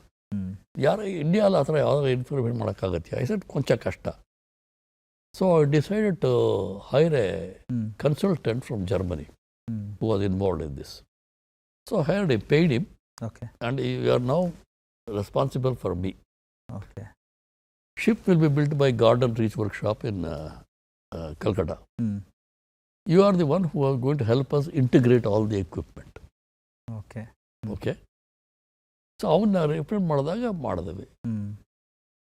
Every month ನಾನು ಕಲ್ಕಟ್ಟ ಹೋಗ್ತಾ ಇದ್ದೆ garden reach. ಹೋಗಿ ಏನು ಕೆಲಸ ನಡೀತಾ ಇದೆ. ಸಾಗರ ಧ್ವನಿ ಹೆಸರಿಟ್ಟಿದ್ದು ಅದಕ್ಕೆ, it's marine acoustic research ship. Marine ಅಂದರೆ ಸಾಗರ, ಅಕೋಸ್ಟಿಕ್ಸ್ ಅಂದರೆ ಧ್ವನಿ. ಈ 35 ವರ್ಷ ಆದರೂ ಈಗ ಕೊಡ್ತಾ ಇದೆ. ಎಲ್ಲರೂ ನನ್ನ ಬೈದರು, ಇಂಡಿಯಾಲಿ ಯಾರೂ ಮಾಡಲ್ಲ, ಇದು ಮಾಡೋಕ್ಕೆ ಆಗೋಲ್ಲ. ನಾನು ಹೇಳಿದ್ನಲ್ಲ, ಯಾರಾದ್ರೂ ಮಾಡೋಕ್ಕಾಗೋಲ್ಲ ಅಂದರೆ ಕೊಂಚ ನನಗೆ ಹಿಂದೆ ನೋಡಿದೆ, ಮಾಡೋಕ್ಕಾಗಲೇಬೇಕು ಅಂತ ಕೊಂಚ ಬಂಡದ ಹಿರಿಯ ಅಂತ ಅದು ಇರಬೇಕಾಗುತ್ತೆ ಸರ್. ಇರುತ್ತೆ, fail but you must ready to fail also. You must accept there is a possibility of failure. So ಕಟ್ಟಿಸ್ದೆ. ಈಗಲೂ 25 ವರ್ಷ ಆದಮೇಲೆ ನಮ್ಮನೆ ಬೇಸ್ಮೆಂಟ್ ಒಂದು ಮಾಡೆಲ್ ಇಟ್ಕೊಂಡಿದ್ದೇನೆ. I think it was the only instrumented ship built in India till today. Great sir. Yes sir. ಅಂದರೆ ತಮ್ಮ ವೃತ್ತಿ ಜೀವನದುದ್ದಕ್ಕೂ ಆವಿಷ್ಕಾರಗಳಾಗಿರಬಹುದು, ಸಂಶೋಧನೆಗಳಾಗಿರಬಹುದು, ಯಶಸ್ಸನ್ನು ಕಂಡಾಗ ಅದು ಕೊಟ್ಟಂತಹ ತೃಪ್ತಿಗೆ ಸರಿಸಾಟಿಯೇ ಇಲ್ಲ. ಆದರೆ ಇದ್ರ ಮೇಲೆ ಪ್ರಶಸ್ತಿಗಳ ಗರಿ ಅಂತ ಬಂದಾಗ 2 ಅತ್ಯುನ್ನತ ಪ್ರಶಸ್ತಿಗಳನ್ನು ಸ್ವೀಕರಿಸಿದ ಕ್ಷಣಗಳನ್ನು ನೆನೆಸ್ಕೊಳ್ಳೋದಾದ್ರೆ ಸರ್? ಪದ್ಮಭೂಷಣ 2000 ಬಂದಾಗ ನನಗೆ ಗೊತ್ತೇ ಇರಲಿಲ್ಲ. Kalam must have nominated. I don't even know. 1999 December I took over. 2000 January this was announced. So ಅವಾಗ ನಾನು ಅಷ್ಟು ಅದೇ ಹೇಳಿದೆ, ನೇವಲ್ ಲ್ಯಾಬೊರೇಟರೀಸ್ ಬೇಕಾ ಅಷ್ಟು ಮಾಡಿದೆ, ಎಲೆಕ್ಟ್ರಾನಿಕ್ ಲ್ಯಾಬೊರೇಟರಿ ಬೇಕಾದಷ್ಟು ಕೆಲಸ ಮಾಡಿದ್ದೆ. ಅದು ಬಂತು. ಇನ್ನೂ 2016 ಯಾರು ನಾಮಿನೇಟ್ ಮಾಡ್ತು ಅಂತಾನೆ ಗೊತ್ತಿಲ್ಲ ನನಗೆ.